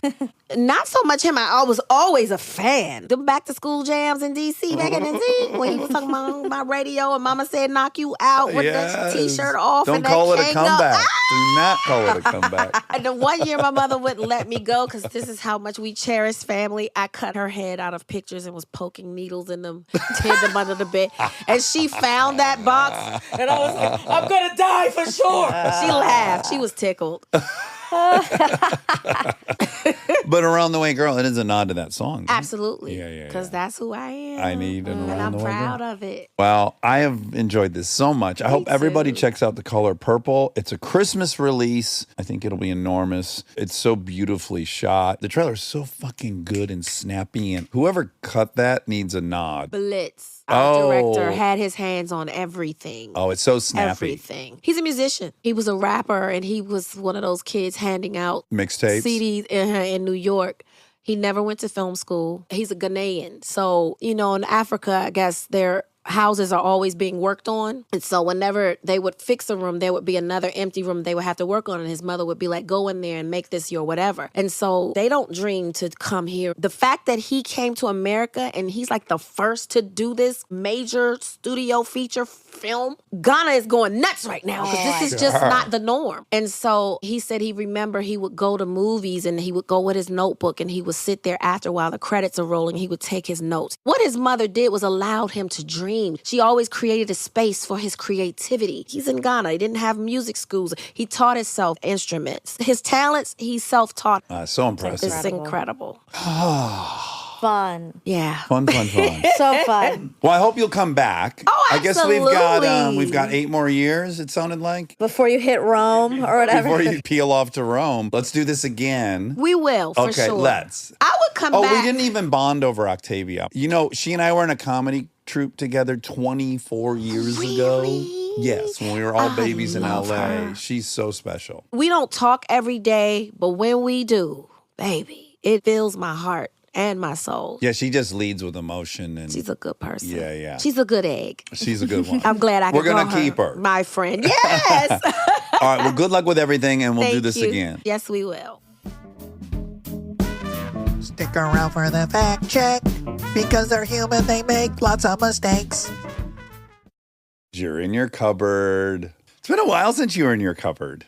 You haven't been in my cupboard in a while. Hold on one second. Yeah. Will you talk? Talk. Let's just leave it. You feel comfy? You feel Yeah, I comfy feel- with this I arranged? feel scared. Oh, why? Boo! No, you're supposed to protect me. I do have increased anxiety, Oh, disorder? IAD? generalized anxiety disorder. I mean, I do have that, but I haven't had it in quite a long time. The Oh. listener can't see, but my coffee mug picked up a bit of tissue on the bottom as if it just left the toilet and had toilet paper. It's very embarrassed now. Okay, sorry. Back to your anxiety. Wait, if you see a stranger coming out of the bathroom, if you're at the airport, okay, Yeah, uh-huh. and you see somebody walking with a tissue on their Tissue? butt, not Oh, on their shoe. Hanging out of the back of their pants. Yeah. Would you say something? Well, hold on. Let's first establish an order of embarrassment because in my mind, shoe would be least embarrassing. Hanging out of the top of your denim would be second most. And then dangling out of the bottom of your skirt would be probably the most. Do you think that would be the most? Yes, that's so bad. And what if there's poop on it? No, we don't need to make it. Oh, no. poopy. It's already embarrassing. Yeah. Okay, but what would anyways- you do? Oh, so it just happened. I think at Descanso Gardens. I was walking out of the bathroom and I got behind this woman who was kind of lumbering already and like clogging up my exit. Sure. And then right as I was getting frustrated, I glanced down and she had like a good 6 squares. It was like 18 inches of tissue hanging On off the of her. foot? Yeah, and she had a very large shoe on. And then all this tissue dragging behind it. And I just let her carry on her merry way. You leave that to the folks who are with her. It's not, I can't take on that responsibility. Yeah, that's the piety she should expect from her friends. I know, but sometimes it's like when I was walking back from All Time and I had bird poop on my sweater. Oh, sure. Yeah. Well, that turned out to probably be granola, Okay. but what as I thought was bird poop. Mm-hmm. And then there was a man who was walking his dog who like looked at me. I thought he was just looking at my face. Sure, he probably was. No, he was looking at the bird poop, but then he didn't say anything. Really quick, how are you confirming what he was looking at? I just know these You things. know it intuitively. Yeah. Okay. I mean, I guess for me, it's better that he didn't say anything. Because what would I would have said like, oh no. Yeah, and then what can be done? The tissue, you could remove it, but this will sound very libertarian of me. But at some point, what's your personal responsibility? Like when I leave the bathroom, I glance down at my shoes. And if you don't have that own care for yourself, I don't know why I have to have it for you. Wow. I know that's a This hard is- take, but I also think it's true. Like if you don't care enough to look, why should I? Maybe in 2024, we should have a little bit more feelings of care for the world. Oh, that's a good idea. Okay, but let's I'm going to use a different analogy. That's virtually the same thing, which is like when you see someone whose hair is a mess and tangled and ratty, you don't go like, "Oh, hey, you forgot to comb your hair." You go like, "Oh, No. yeah, this person doesn't give a fuck about combing their hair." If their teeth have turned yellow and green from not brushing your teeth, you don't go like, "Hey, you've forgotten to brush your teeth for the last decade." You're like, they don't give a fuck. So if you don't look down when you're leaving a stall of a bathroom Oh, to see no, if you're that's dragging so different. Cottonelle, no, well, Because one's an honest mistake and the others are choices. they're all neglect. Oh my God. Now, I mean, I guess I'll just admit here today, 2024, Oh, 2024, shh. I never look at my feet when I leave the bathroom. Oh, boy. That's brazen. Do you think it's absent-mindedness, cockiness, or a belief that that kind of thing won't happen to you? God, I guess all three of those are kind of one and the same, really. I Besides think the same for die? me, it's just I forget that's a thing that happens. Oh, sure. Not me. I'm always on high alert for that because that's rough. You'd think I would be really hyper aware of this as someone so worried about embarrassment. Yes. Although I don't think I would be that embarrassed if someone said, "Oh, you have tissue paper on your shoe." If it was coming out of my pants, I would Yeah. cry right there. I would Yeah, just because cry the in their assumption face. then would be, oh, they wiped. They didn't even Yes. throw it in the toilet. They just left it between their butt cheeks and pulled their pants up. Oh, Which I might not point out that happened, but I might get their number to try to hang with them. It also sound kind of fun. no, I think it's that they wiped and it didn't make it into the toilet. So that's worse because Yeah, it's soiled. yeah, definitely. I mean, I feel like this strangely leads into what we want to talk about, which is we'd like to explicate the movie Poor Things. Poor things. But first, I do want to say Happy New Year. Oh, Happy New Year. And truth be told, we're not at New Year yet, but I'll be Oh, traveling. you're going to do that? See, today's the day I feel my like God, we you don't were- do that. So your New Year's resolution is to start lying like I have been in the past. We got to sync up our ethics. I know. Let me tell you mine, okay? I have very specific rules about this. Okay. If it's something where time matters, like this is a case where time matters. It's the beginning of a new year. It's a big declaration. Fresh start. Fresh start, resolutions. We do have to pretend because that is very jarring for someone who's moved into the new year and then is like, oh God, they're still back there. Huh, so then in this scenario, should I pretend I pulled the prank I intended to pull? Yeah. Where I ordered the pizza, do you know this? No. Delta and I came up with this bit together. We're going to Okay. order a pizza at 11:50 p.m. on New Year's Eve. Okay. And then when it arrives a half hour later, we're going to tell the delivery person, we don't want this pizza. And they're going to go, why? And we're going to go, we ordered this pizza last year. Yeah, that's great. So now the question is, do I pretend that I executed that? Do I assume I do? Are you really going to do it? I mean, I kind of wanted just to make Delta laugh and the driver. Okay, I think you should act like you tell the story as if it happened, and then in the next fact check, we'll reveal that that was a lie. Okay, this seems stressful. Do it. Okay, so we... Tell me about your New Year's Eve. Oh my God, it was so fun. Delta and I ordered pizza at 11:51 p.m. And when it arrived at 12:20 a.m., we said we don't want it, and the man or woman said why, and we said we ordered Man, or that. was it a man or a woman? Yeah, we ordered this pizza last year. We don't want it now. Oh, that's so funny. Yeah, it was so funny. Everyone laughed so hard, especially did? the man or woman. And did the man or woman get upset because they have to work on New Year's Eve? No, there's someone that they don't even recognize this calendar year we're on, so it's fine. It's like I mean, being I think you Jewish and could working do on both. Christmas. It doesn't mean anything. Oh, wow. All right. Yeah. Yeah, you get it now. Tell me about Georgia. Georgia's great. You went to a fun restaurant last night. It was hyped up. Did it deliver?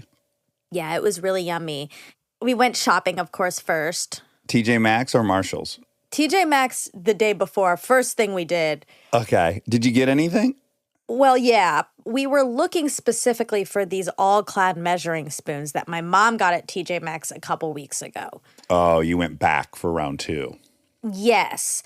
She wanted to get it for me as a, quote, surprise present, but it wasn't a surprise. Where she takes you there and points to it on the rack and then asks you to put it in the basket and then... Yes, and pay for it. Anyway, we went to TJ Maxx. Unfortunately, sold out. No measuring spoons. Of course. All-clad measuring spoons at TJ? That's going to fly off the shelf. Exactly. It's a hot commode. That's like a Wusthof knife set on sale there. That's gone. Bye-bye. Yes. They didn't have that, but they did have a tiny all-clad pan. It's tiny. It will fit a fried egg. Oh, just to make 2 eggs pan. I love that kind of pan. It's not really for that, but that's what I'm going to use it for. It sounds so cute in size. And the line was so long at TJ Maxx. Of course.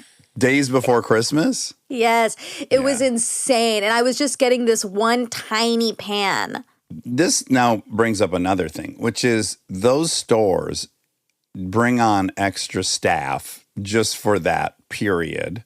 And that's, I think, generally people that are home from school. Oh, sure, yeah. It's a curious time to work somewhere for 2 weeks because it's the worst 2 weeks of the whole year at that place. Yes. I want to work for 2 weeks over winter break at like the beach or somewhere that gets no use during that holiday. Not come work for us for the 2 worst weeks of the year. I know. I mean, I don't think people want to be. I salute these folks. And they know the least about the store. It's also a curious time for ill-informed employees because it's a madhouse.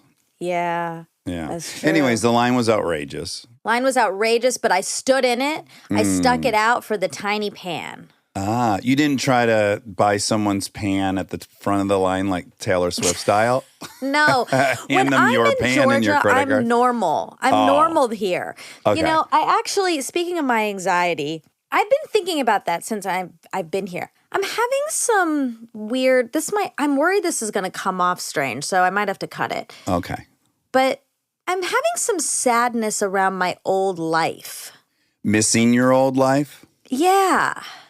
Yeah, I think that's very normal. Like when TJ Maxx, when it was so exciting. Yeah. Because, we went there and they didn't have the measuring spoons. And I was like, oh, man, I was really mad, Yeah.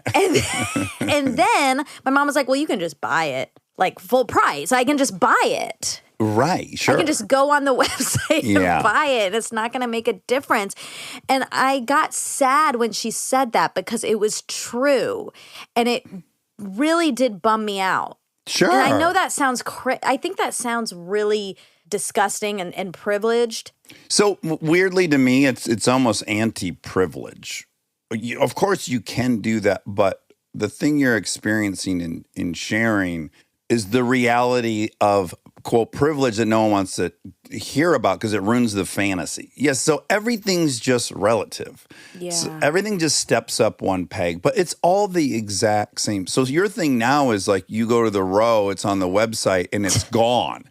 Yeah. That's your TJ, but it's all the fucking same. You're just paying a lot more for the same feeling. Wanting something and then not getting it. Or wanting a deal. The missing of being excited for a deal. Yeah. There's trade-offs. This is one of the trade-offs.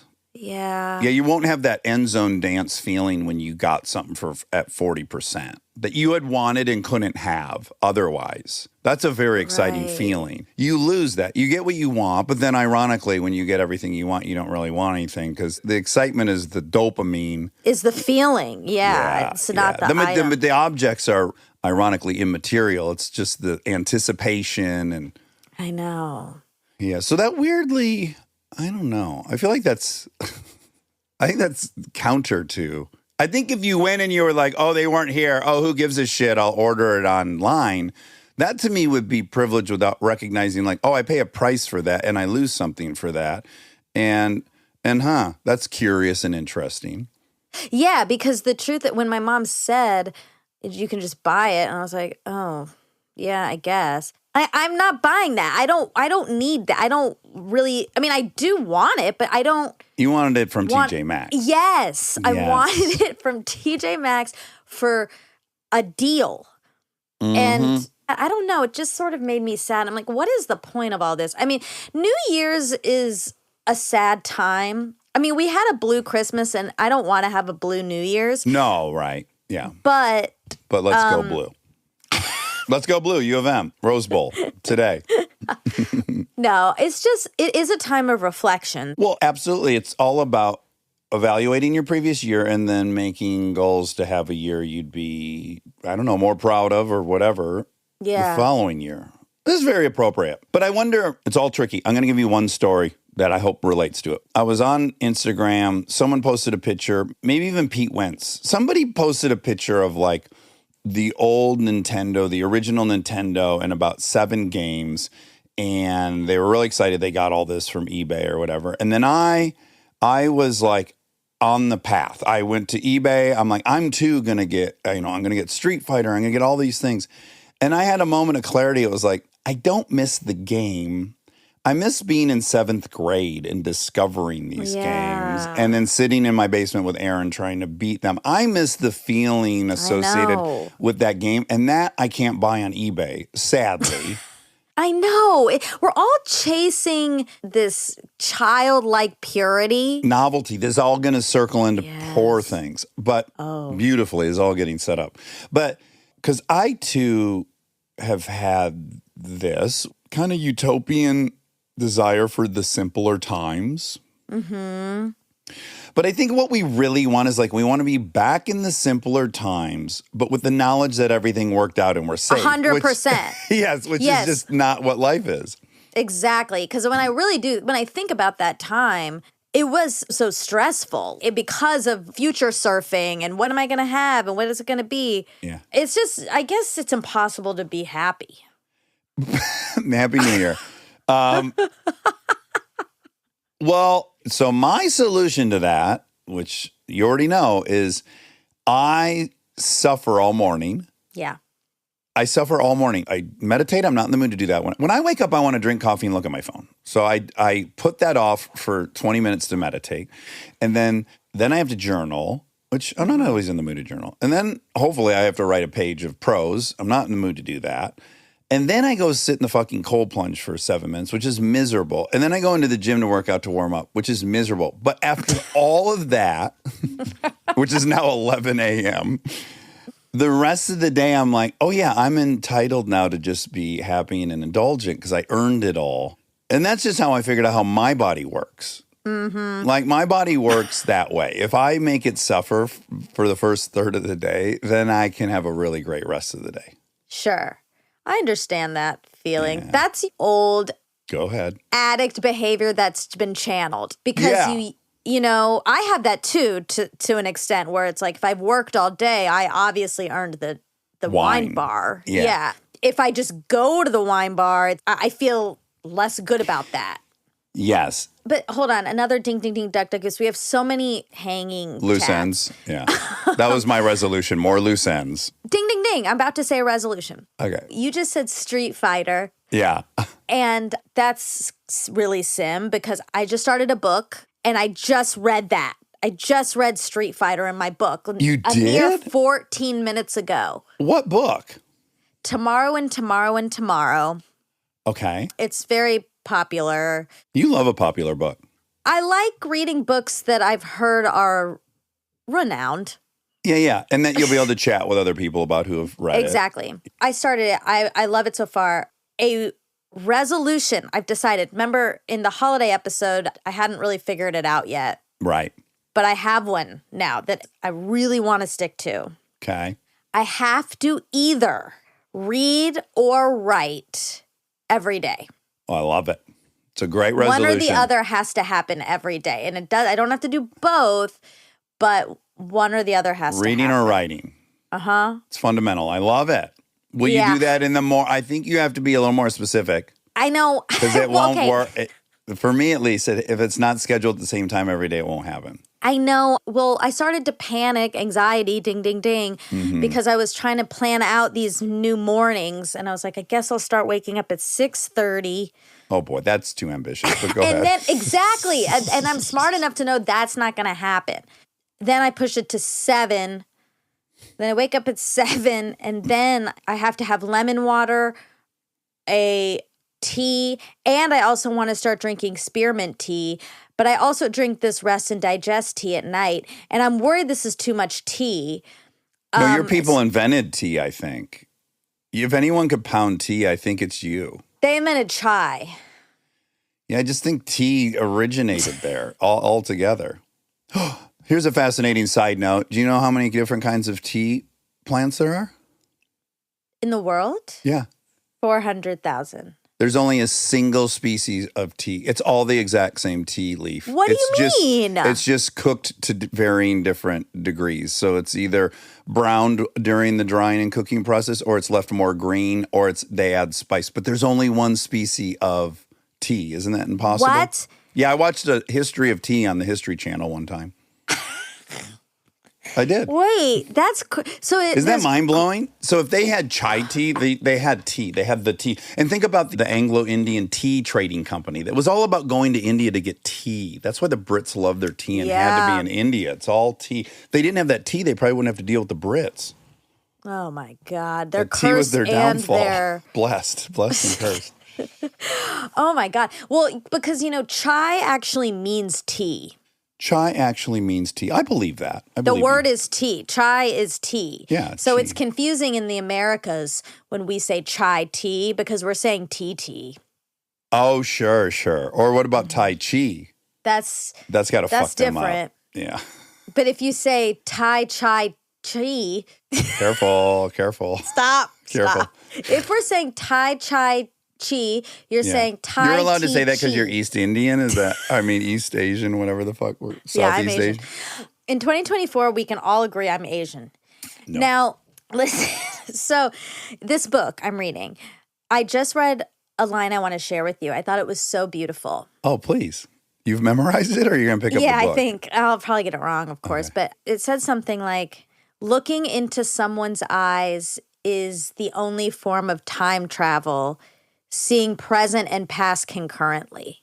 Isn't that nice? That. Yeah. I think it's really true. Yeah. So. Yeah, humans make us time travel.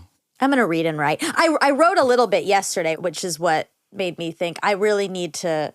And are you writing in a notebook by hand? Or are you typing? Computer. That's probably smart because it'll save you this annoying step I'm in the middle of doing. Yeah, transcribing I'm not doing all what my. you're. Yeah. It's a bad plan. It's a very bad plan. Yeah, you've written everything by hand and are now trying to convert it. Yes, and I can't spell, and my handwriting sucks. So it's even for me a beatdown to read what I've written at times. Do you think one of the girls could take that on for you, and then that may be a sweet project for them to edit my memoir? Well, like they get to read it. Yeah, but no, I don't think I want them to do. I don't trust. If you want the total truth, I don't trust them to transcribe it correctly. Yeah. I decided I didn't even trust someone else to transcribe it correctly because my writing's so wonky and honky because I'm a honky. Sure. Okay. Poor Things? Sure. Okay, we want to talk about Poor Things today. If you haven't seen it, please see it. Yeah. I would You'll say love him even pause more. And go watch it, but that's not possible. It's so long. Movies are okay. Can I just movies are so long again. What's going on? I have a theory, in a weird way, they're not commerce anymore. It's like no one thinks they're greenlighting a $30 million movie that's going to make money. So these ones that slip through the cracks are like mostly auteur-driven, like crazy good directors with crazy good talent. It's not going to make money, but fuck it, they do it. I don't know. So in that case, it's not the formula. Like when you're making a movie at a studio, they are telling you like, look, 90's perfect, and the most we're going to accept is 120 minutes. And you're battling with them, and it's a science to them. But that's not happening when Christopher Nolan makes a movie. He makes whatever fucking version was in his head. And same with this chap. I guess that's a good theory. It's so counterintuitive to me, though, because we live in a time where attention is at its most scarce. And these movies are so long. All of them. I mean, I'm looking at I watched that Julia Roberts movie. That was 2.5 hours. Poor Things is 2.5 hours. Maestro's really long. I just started Saltburn. It's also over 2 hours. It's so good, by the way, also. Oh, it is? Uh-huh. I just watched the trailer last night. I was trying to determine if I thought it looked good or not. It's really good. Oh, good. I'll watch it. Okay. Okay. So, but the runtime for me is fine. Poor Things. It's super duper long, but I wouldn't have wanted them to speed any part I up. agree. Even the parts that felt long were, I think, intentional, and they earned you all this stuff by going through it. Yes, I agree. Okay. I want to, of course, know what you thought first. You loved it, right? I loved it. I loved it so much. I think it's the best movie of the year. It is so funny, though, because we had Willem on, so I knew the premise. Right, which is in the trailer, which is, for anyone who's not heard it, it's a woman. Wait, and pause if you don't want to hear it, because this is what I'm about to say. I was with 4 people who didn't know anything. Right. And it had a massive impact. I bet.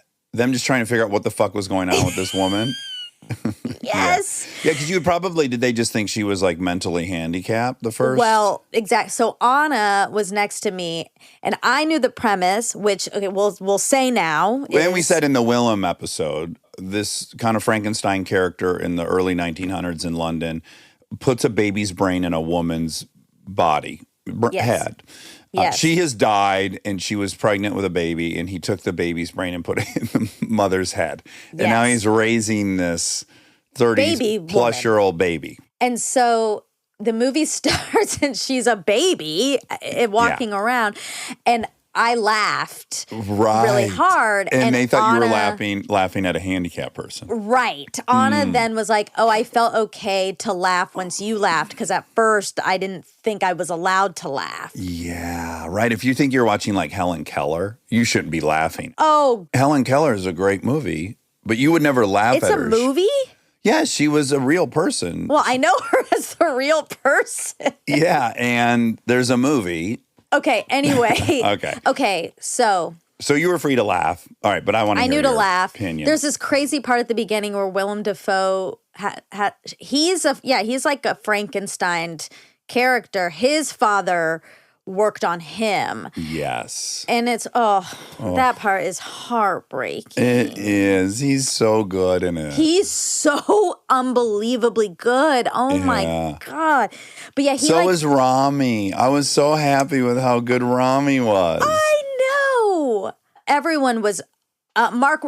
Oh my God. Ruffalo is the insane. It's revelation. It's hard to say it's his best because he's been brilliant so many fucking times. Foxcatcher. I mean, he's so good, but he hit a zone in this movie that was so hysterical to watch. When he starts losing his shit, oh my God. Oh, it's so good. Everyone's incredible. Emma Stone is unreal. She's so good in it. She's so free. She's unbelievable in it. Yes. Yeah, it's the performance of a lifetime, hers, in that. If she wanted to retire now, she's good. Yeah. Okay, but what did you think of the themes, and what did you think were the themes? Because to me, I just was like, I love what's being explored right now. They toss around a lot of things. I think one major one is I guess sort of ding, ding, ding, what we were just talking about. What you lose as you get older. Yes. Yeah, that was a really impactful thing. It's like, what are the trade-offs of getting more sophisticated and understanding the world around you? Like, what do you lose when you understand the world around you?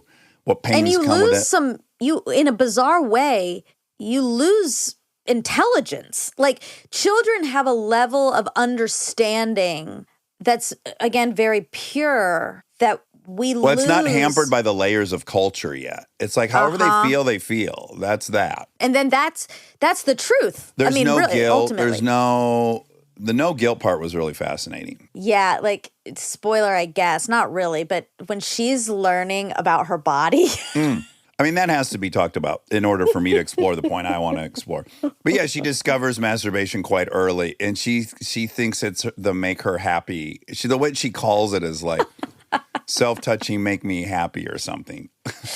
Yeah, I forget exactly the phrase, but And she can't believe it's it. so This can be funny. done at all times. You can make yourself happy as many times as you want in a day. And she can't get over that. It's so funny. It is. And she's like trying to explain it to this older lady who's obviously unhappy, and she's telling her the cure for it. Yes. Yeah, so the aging thing was really profound to me, and I'm going to parallel it with the Anthony Bourdain documentary. I don't think I've ever seen a movie tackle this incredibly complex, weird, paradoxical fantasies men have. So Mark Ruffalo's character is with her at the beginning. Not all men. A lot of men have this fantasy where it's like, you want this creature that's hypersexual, hyper adventurous, hyper fun, and then immediately you will try to control that aspect of her and be threatened by that aspect of her and end up basically destroying this thing you really wanted.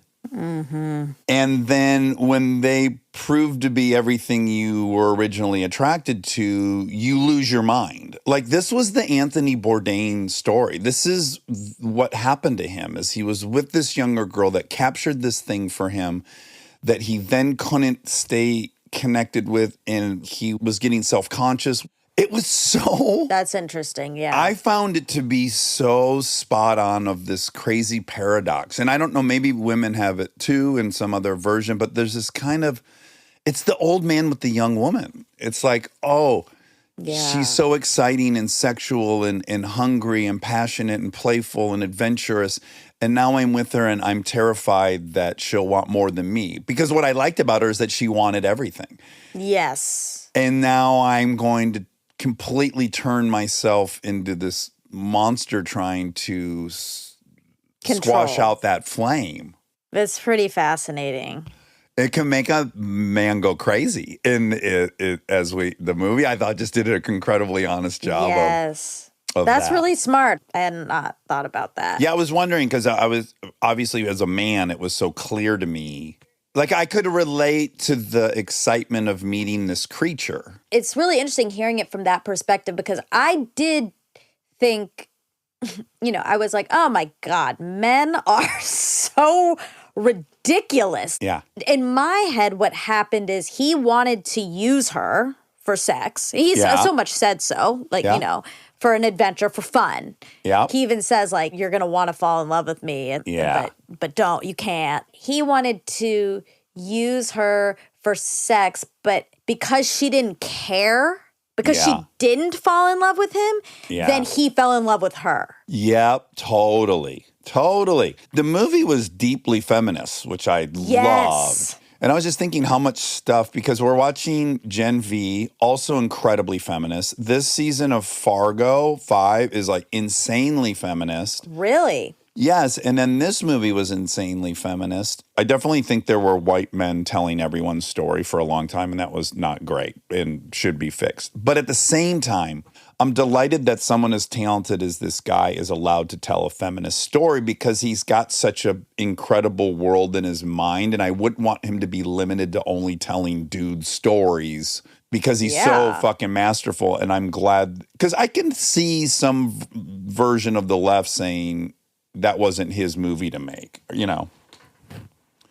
Because it's just as feminist as Barbie to me, that movie. Yeah. I mean, different, right? Like, I do think if a man made Barbie... Well, the inclination is to think it wouldn't be as good, right? I mean, I guess that's kind of what I would think immediately, is like it wouldn't be as authentic. The messages that were being conveyed were so deeply personal, probably to Greta. And, to women. Yeah. But I would argue this thing I just saw was equally as impressive in that way. Like, really understood this insane box we put females in and what role we want them to play. And we want them to be a baby, and then and be dependent on us, but we also want them to be a hellcat and the sexiest person in the world, but then only towards us. And, just all this crazy. But that's the difference. It's a feminist movie through a male lens. Like, it's seeing the folly of men. So I do think it's okay for a man to But it it's is her story for sure. she's the vehicle, but like the themes, I think you're right in saying there's a lot about what men do to women or how they are around them. And I think it's great for men to be self-aware enough to be able to tell that. Great movie. Great movie.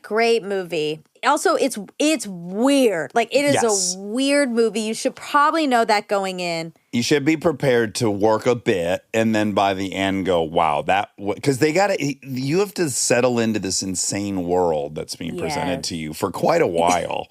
I loved it. Okay, so your resolution is to read and or write each day.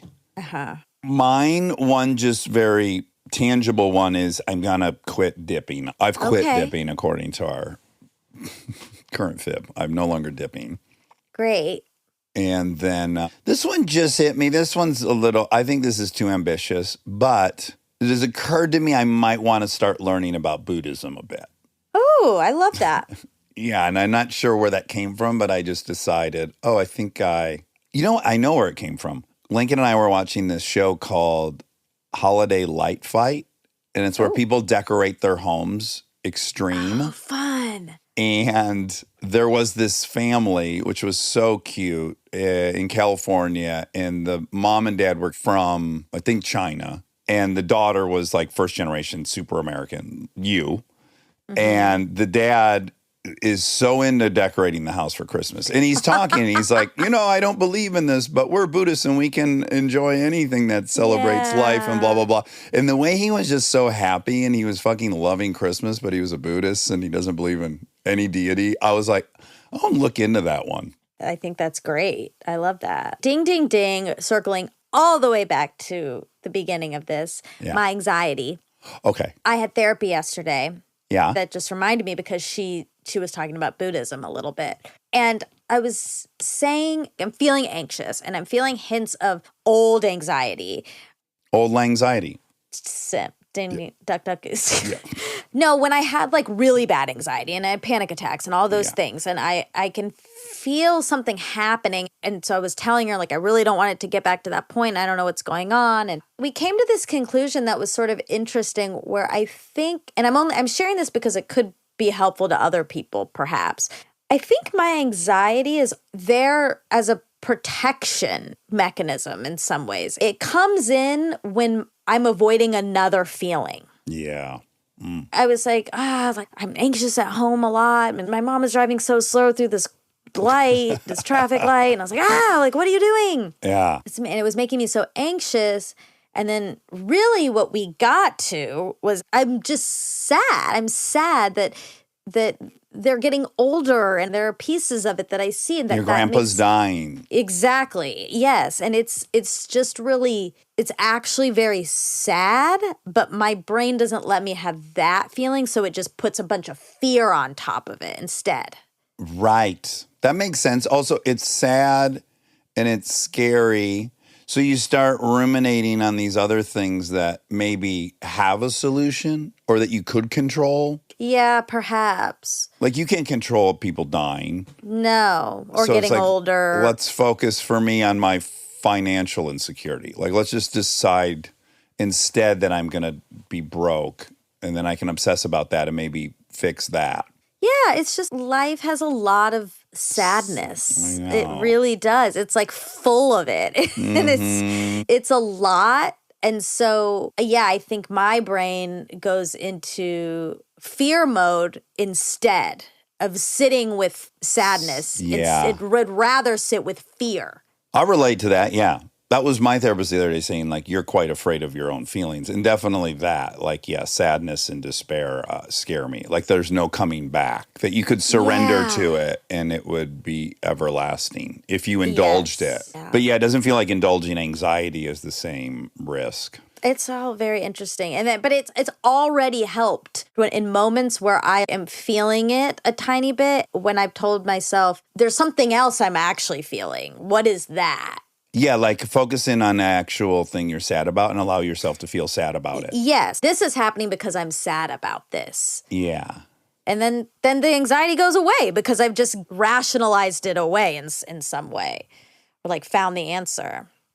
So that was good. Last update for me, I watched for the very first time. This is embarrassing. I watched it on the airplane on the way home from Tennessee. It's a Wonderful Life. Have you watched that movie ever? Oh, isn't that a ding ding ding sad movie? In the most joyful movie imaginable at the same time. It makes me now want to see all the Frank Capra movies because it's so incredibly well done. I haven't Have you seen it? Okay, I hadn't either, and I didn't like how old it is and that everyone's seen it. And then I finally watched it. And honestly, especially what you're talking about with the TJ Maxx and all the other stuff, I was crying on the airplane at the end of it. Yeah, people cry in that movie. It's a wonderful movie. It's no wonder that it keeps getting played. It's really great. I think you should watch it. I think for you and I in particular, it's a good movie to see. Really? Yeah, because I think you and I are both very, very goal-oriented, and we have a laundry list of things that will be lovable and likable if we achieve. And then often we miss, like, the very best things we're doing for everyone have nothing to do with that. Yeah. Well, that's nice. And the sadness, back to the sadness is the TJ Maxx of it all. It's not getting... I know, but I'm already like... You're already in TJ Maxx land. Yeah, I'm already in TJ Maxx land. I don't know if I can double down. I understand. But we'll see. I'll let you know. Okay, Who's we do this have some for? facts. Yeah. Yeah. Our first episode for 2024 is Taraji P. Henson. Ah. She was so lovely. She was. She's a firecracker. There we go. And I felt like she was very spiritually evolved. Mm-hmm. She also had that superpower you and I are attracted to, which is doesn't seem like she was suffering much at the notion that people liked her or didn't like her. We like that a lot, right? We always covet that when we meet people that seemingly are fine with themselves. Yeah, she was really cool. I like that we're opening this year with her because she's very positive, like extremely positive, and not without a bunch of hardship, but yeah, just a beautiful person. Okay, but she talked about 1010, the number 1010, and we have talked about how I always see 1111. Yeah, she loves 1010. She loves 1010. I love 1111. It's all numerology. Okay. Well, you said it's all hooey. I looked it up. No, it's and not. The fact It's is it's real. Hooey. Okay. Okay, 1010 is what they call an angel number. Okay. Well, 2222, 555, 333, and 1111 have spiritual connections, but 1010 is also an angel number. Ding, ding, ding. It's a Wonderful Life. Angels. There's angels, yep. Okay, according to Glamour magazine, angel numbers are thought to offer support and guidance from guardian angels or even the universe, and each angel number has a different meaning. Okay, now that's from Glamour mag, but now I'm going to go to Allure mag. Oh, wow. We're hitting all the the well-researched. Then we're going to Young Miss after that. We got an article out of YM. Oh my God, Sassy. I bought a really funny vintage book called like Women in Fitness or something, and it has this young lady on the front. It's from like the 40s about how to keep fit. It's Sure. so funny. Okay, I'm going to read some. Okay. 000 or 0000. 0 is associated with new opportunities. When you witness 0 in a sequence, either within a set of 3, 4, or within a pattern, this could signify a fresh start. You're at the very beginning of a brand new cycle, which means you can create whatever your heart desires. Don't be afraid to make big, bold decisions at this point in your journey. The listener won't appreciate this as much as I do, but I do need to explain that normally I'm looking at you on the couch and your eyes go down to your computer to tell me these facts. I'm in a very weird and privileged position, which is you're also FaceTiming me from your computer. So you're virtually looking into the lens to read to me. Oh my God, weird. It's a very new experience with the facts. Oh no, is it like when you sing to me? Well, no, I don't mind this. Are you sure? Do you need to cover your eyes? No, I like it. Okay. It's like you've memorized the facts entirely because you're looking me directly in the eyes and reading out loud. It's like a monologue. Yeah. Okay, 111 or 1111. This is mine. 1 is a powerful manifestation figure. If you encounter 1 as an angel number, either within a set of 3, 4, or within a pattern, Relish the opportunity to make a wish, set an intention, or plant a seed. And this is believed to indicate a green light from the universe. You are working with extraordinary support from your angels, guides, or ancestors. So at that moment, the present and future are dynamically connected. Oh, wonderful.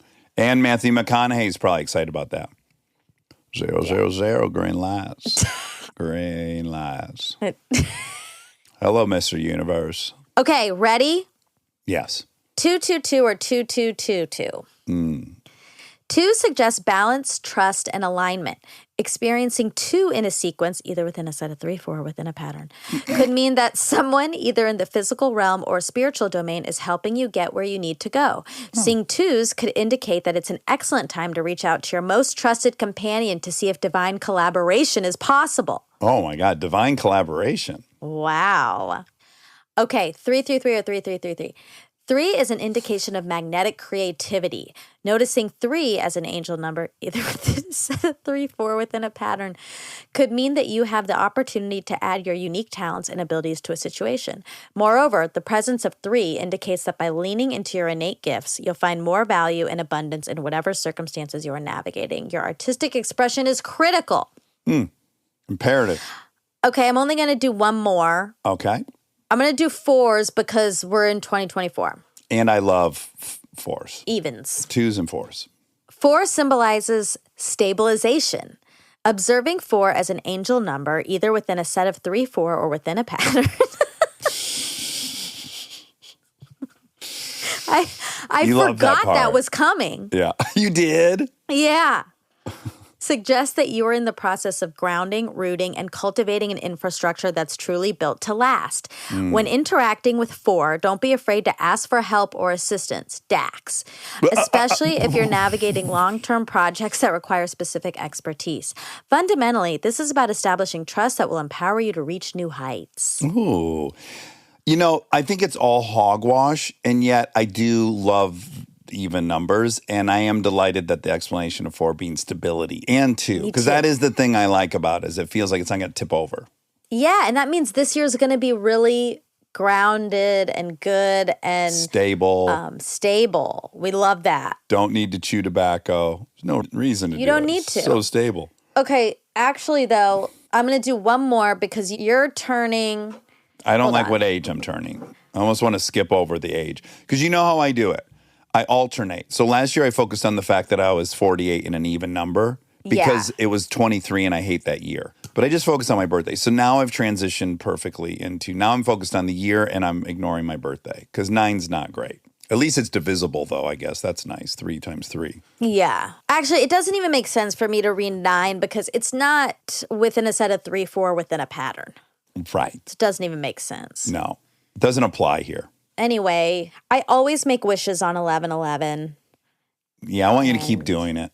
I will forever. I happen to be around you quite often on 11/11 because we record at 11 often. Well, yeah, and I just happened to look at it at that time. What if you set an alarm on your phone for 11:11 and in every interview that we started like 11 minutes in, your phone goes off and then you make a wish out loud? Maybe that could be part of your resolution too. I do have on my alarms, I have 11/11 saved. Oh, you do? Wow, you only have 2 alarms? I deleted all of them and I kept 11/11. Oh, And then I wow. have another one that, changes every day. Yeah, I have 50 or 60. Yeah, it's fun to delete them. I should. Try I will. it I will. for your birthday. How are you feeling about your birthday tomorrow? It's tomorrow. Generally I'm fine with it. I guess inching towards 50 is bizarre. Mm-hmm. But I feel very youthful and athletic and healthy. So Yeah, you are. I guess who cares? I guess more I'm thinking like, okay, actually this is exactly what this birthday signifies to me because I'm so bad at asking for something that I want or so the clock has started. I have a year to think of what I want for my 50th birthday because I know that'll be a big thing. Like, well, what do you want to do? And I'll be like, I don't know, go roller skating. And it won't be eventful. Basically, I have a year and I do want to think of something that's really memorable and fun. Yeah. I think what compounds me getting older, and I'm sure a lot of people who have parents that died really young feel this way, it's always weird when I go, okay, well, I was at my dad's 50th party. I flew back to Michigan. And he was old. Like, he was having a hard time walking. His breathing was bad. He had heart disease really bad. So that's really weird, like how differently my 50th party will be than his. But then also I'd be crazy not to go like, wow, and he only had 12 more years. So I think having a parent that died young is the only part that gets tricky about getting older for me. That makes sense. Or I'm like, I just total haven't sense. seen a shepherd go long distance, and I very much want to. Well, you will, and you do things in your life to maximize that chance. I do, that they did for not the most do. part. Yes, yeah. Well, which is why I guess dipping is stopping. Yeah, although I really don't think I would die of it. But yes. Knock on wood. Come in. Well, I'm excited for your birthday. Thank you. And then we have another exciting year ahead of us. Oh my gosh, it's gonna be a good year. I really feel it. You're feeling it. Oh, good. I don't have a pull one way or another. I'm not pessimistic about it. I just haven't had a big grip of anything about it. So I'm delighted to hear that it's tracking to be positive. Yeah, it is. Okay, wait, hold on. I think I might have one more fact. Oh, great. Did Whoopi win an Oscar for The Color Purple 1985? No. It got a lot of nominations, but no wins. No wins. Not Oprah? She got nominated, though. Nominated, but nope. And Whoopi nominated, but nope. Best Picture nominated, but no. It didn't win Best Picture? Mm-mm. Wow. But it got, let's see how many. 1, 2, 3, 4, 5, 6, 7, 8, 9, 10 nominations. Ooh. Oh, can I do one thing just because it's been requested a lot? Yes. Hermione Permian. Oh, my God. Great. You're exactly. But I'm not sure what he would say. What did we say about the new year? Well, it's 2024 already, and I guess I just put my head up for 1 second, looked up, and I thought, wow, I thought it was 2018 still, but that time it'll boogie by on you. Over here, Hermione Permian, we're having a real nice little celebration to bring in the new year. Got my friend over. I don't know what a new year is. I am slotted to live for 1,000 years. Oh, yay. This guy's the greatest. He's going to be around for 1,000 years. We're just a tiny speck on his long, long arc of history. So try to make it a good spark. That's why I invite him over all the time, Hermione Permian.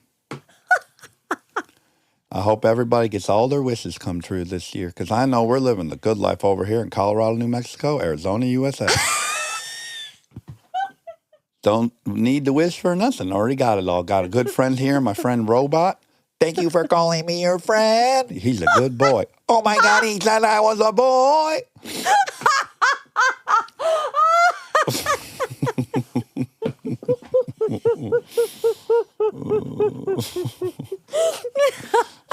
The robot had his same speech impediment for a second, but I cleaned it up midway. Oh my God. Oh, I love this friendship. What a beautiful friendship. I've got a whole day of movie watching planned. It's all films with famous robots. Star Wars, CP3PO, RD22. Then we go straight into Daryl, the boy that was a robot. Shortcut. He loved Shortcut. Oh. I know you don't like Shortcut, yeah. Miss Monica, because of its racism. That's right. It's not for me, and I find it offensive. I would never put that on if you were at my house, Miss Monica. What would you play for me? Bend It Like Beckham. That's a celebration of an Indian girl reaching for the stars and touching them.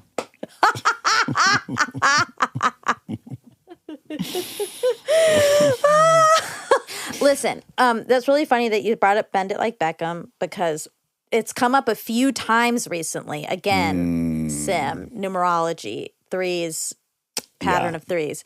Third's a charm. And because I can't believe of someone all brought the things it said about three, it didn't say it's the charm. That was a mistake. That was. Okay. You're right. Yeah, Bend It Like Beckham. It came up, and then Rachel, my friend Rachel, was looking for it. We were on a group text, and she said, "Oh, good news! You can watch it here for free or whatever." And I said, "Bend It Like Beckham" was so triggering for me. Yes, scary movie. And I actually brought this up in therapy because people saw it and then they recognized that I was Indian too, and she outed me. Yeah. That dumb Shined soccer a big player. old light on your brownness. Yep. And no one would have known if it wasn't for her. Nope. And I was doing such a good job and she ruined it. Now, when I was with my mom the other day, she wanted to go into an Indian grocery store Oh, right. Yes. to get something. And we go in there. As soon as I step foot in that grocery store, I have a visceral, physiological response. yes, like I have to get out of here. I hate it in here. Well, if you would have put a hoodie on and stuff to disguise yourself. If I had one, I would have. I had to literally say to myself a few times, you're not 7. Yeah. It's okay to be here. Right. Yes. Yes. Yes. Nothing's going to happen You're not to going to you. be You're not in danger excluded. here. You're not going to be hurt. Yeah. Isn't that crazy? They're deep. They're deep. As Gabor deep. says to us, it takes us out of the present and puts us in another time frame. Like eyes do. When we're 7. Yeah. Ding, ding, time ding. travel. Way to wrap it all up. All the loose ends have been knotted. We did it. Happy New Year to everybody. Happy New Year. Happy day before your birthday, Dax Shepard. Thank you. And we'll see you guys on Thursday. Couple dozen times a week for the next year. Right. All right. Love you. Bye. Love you.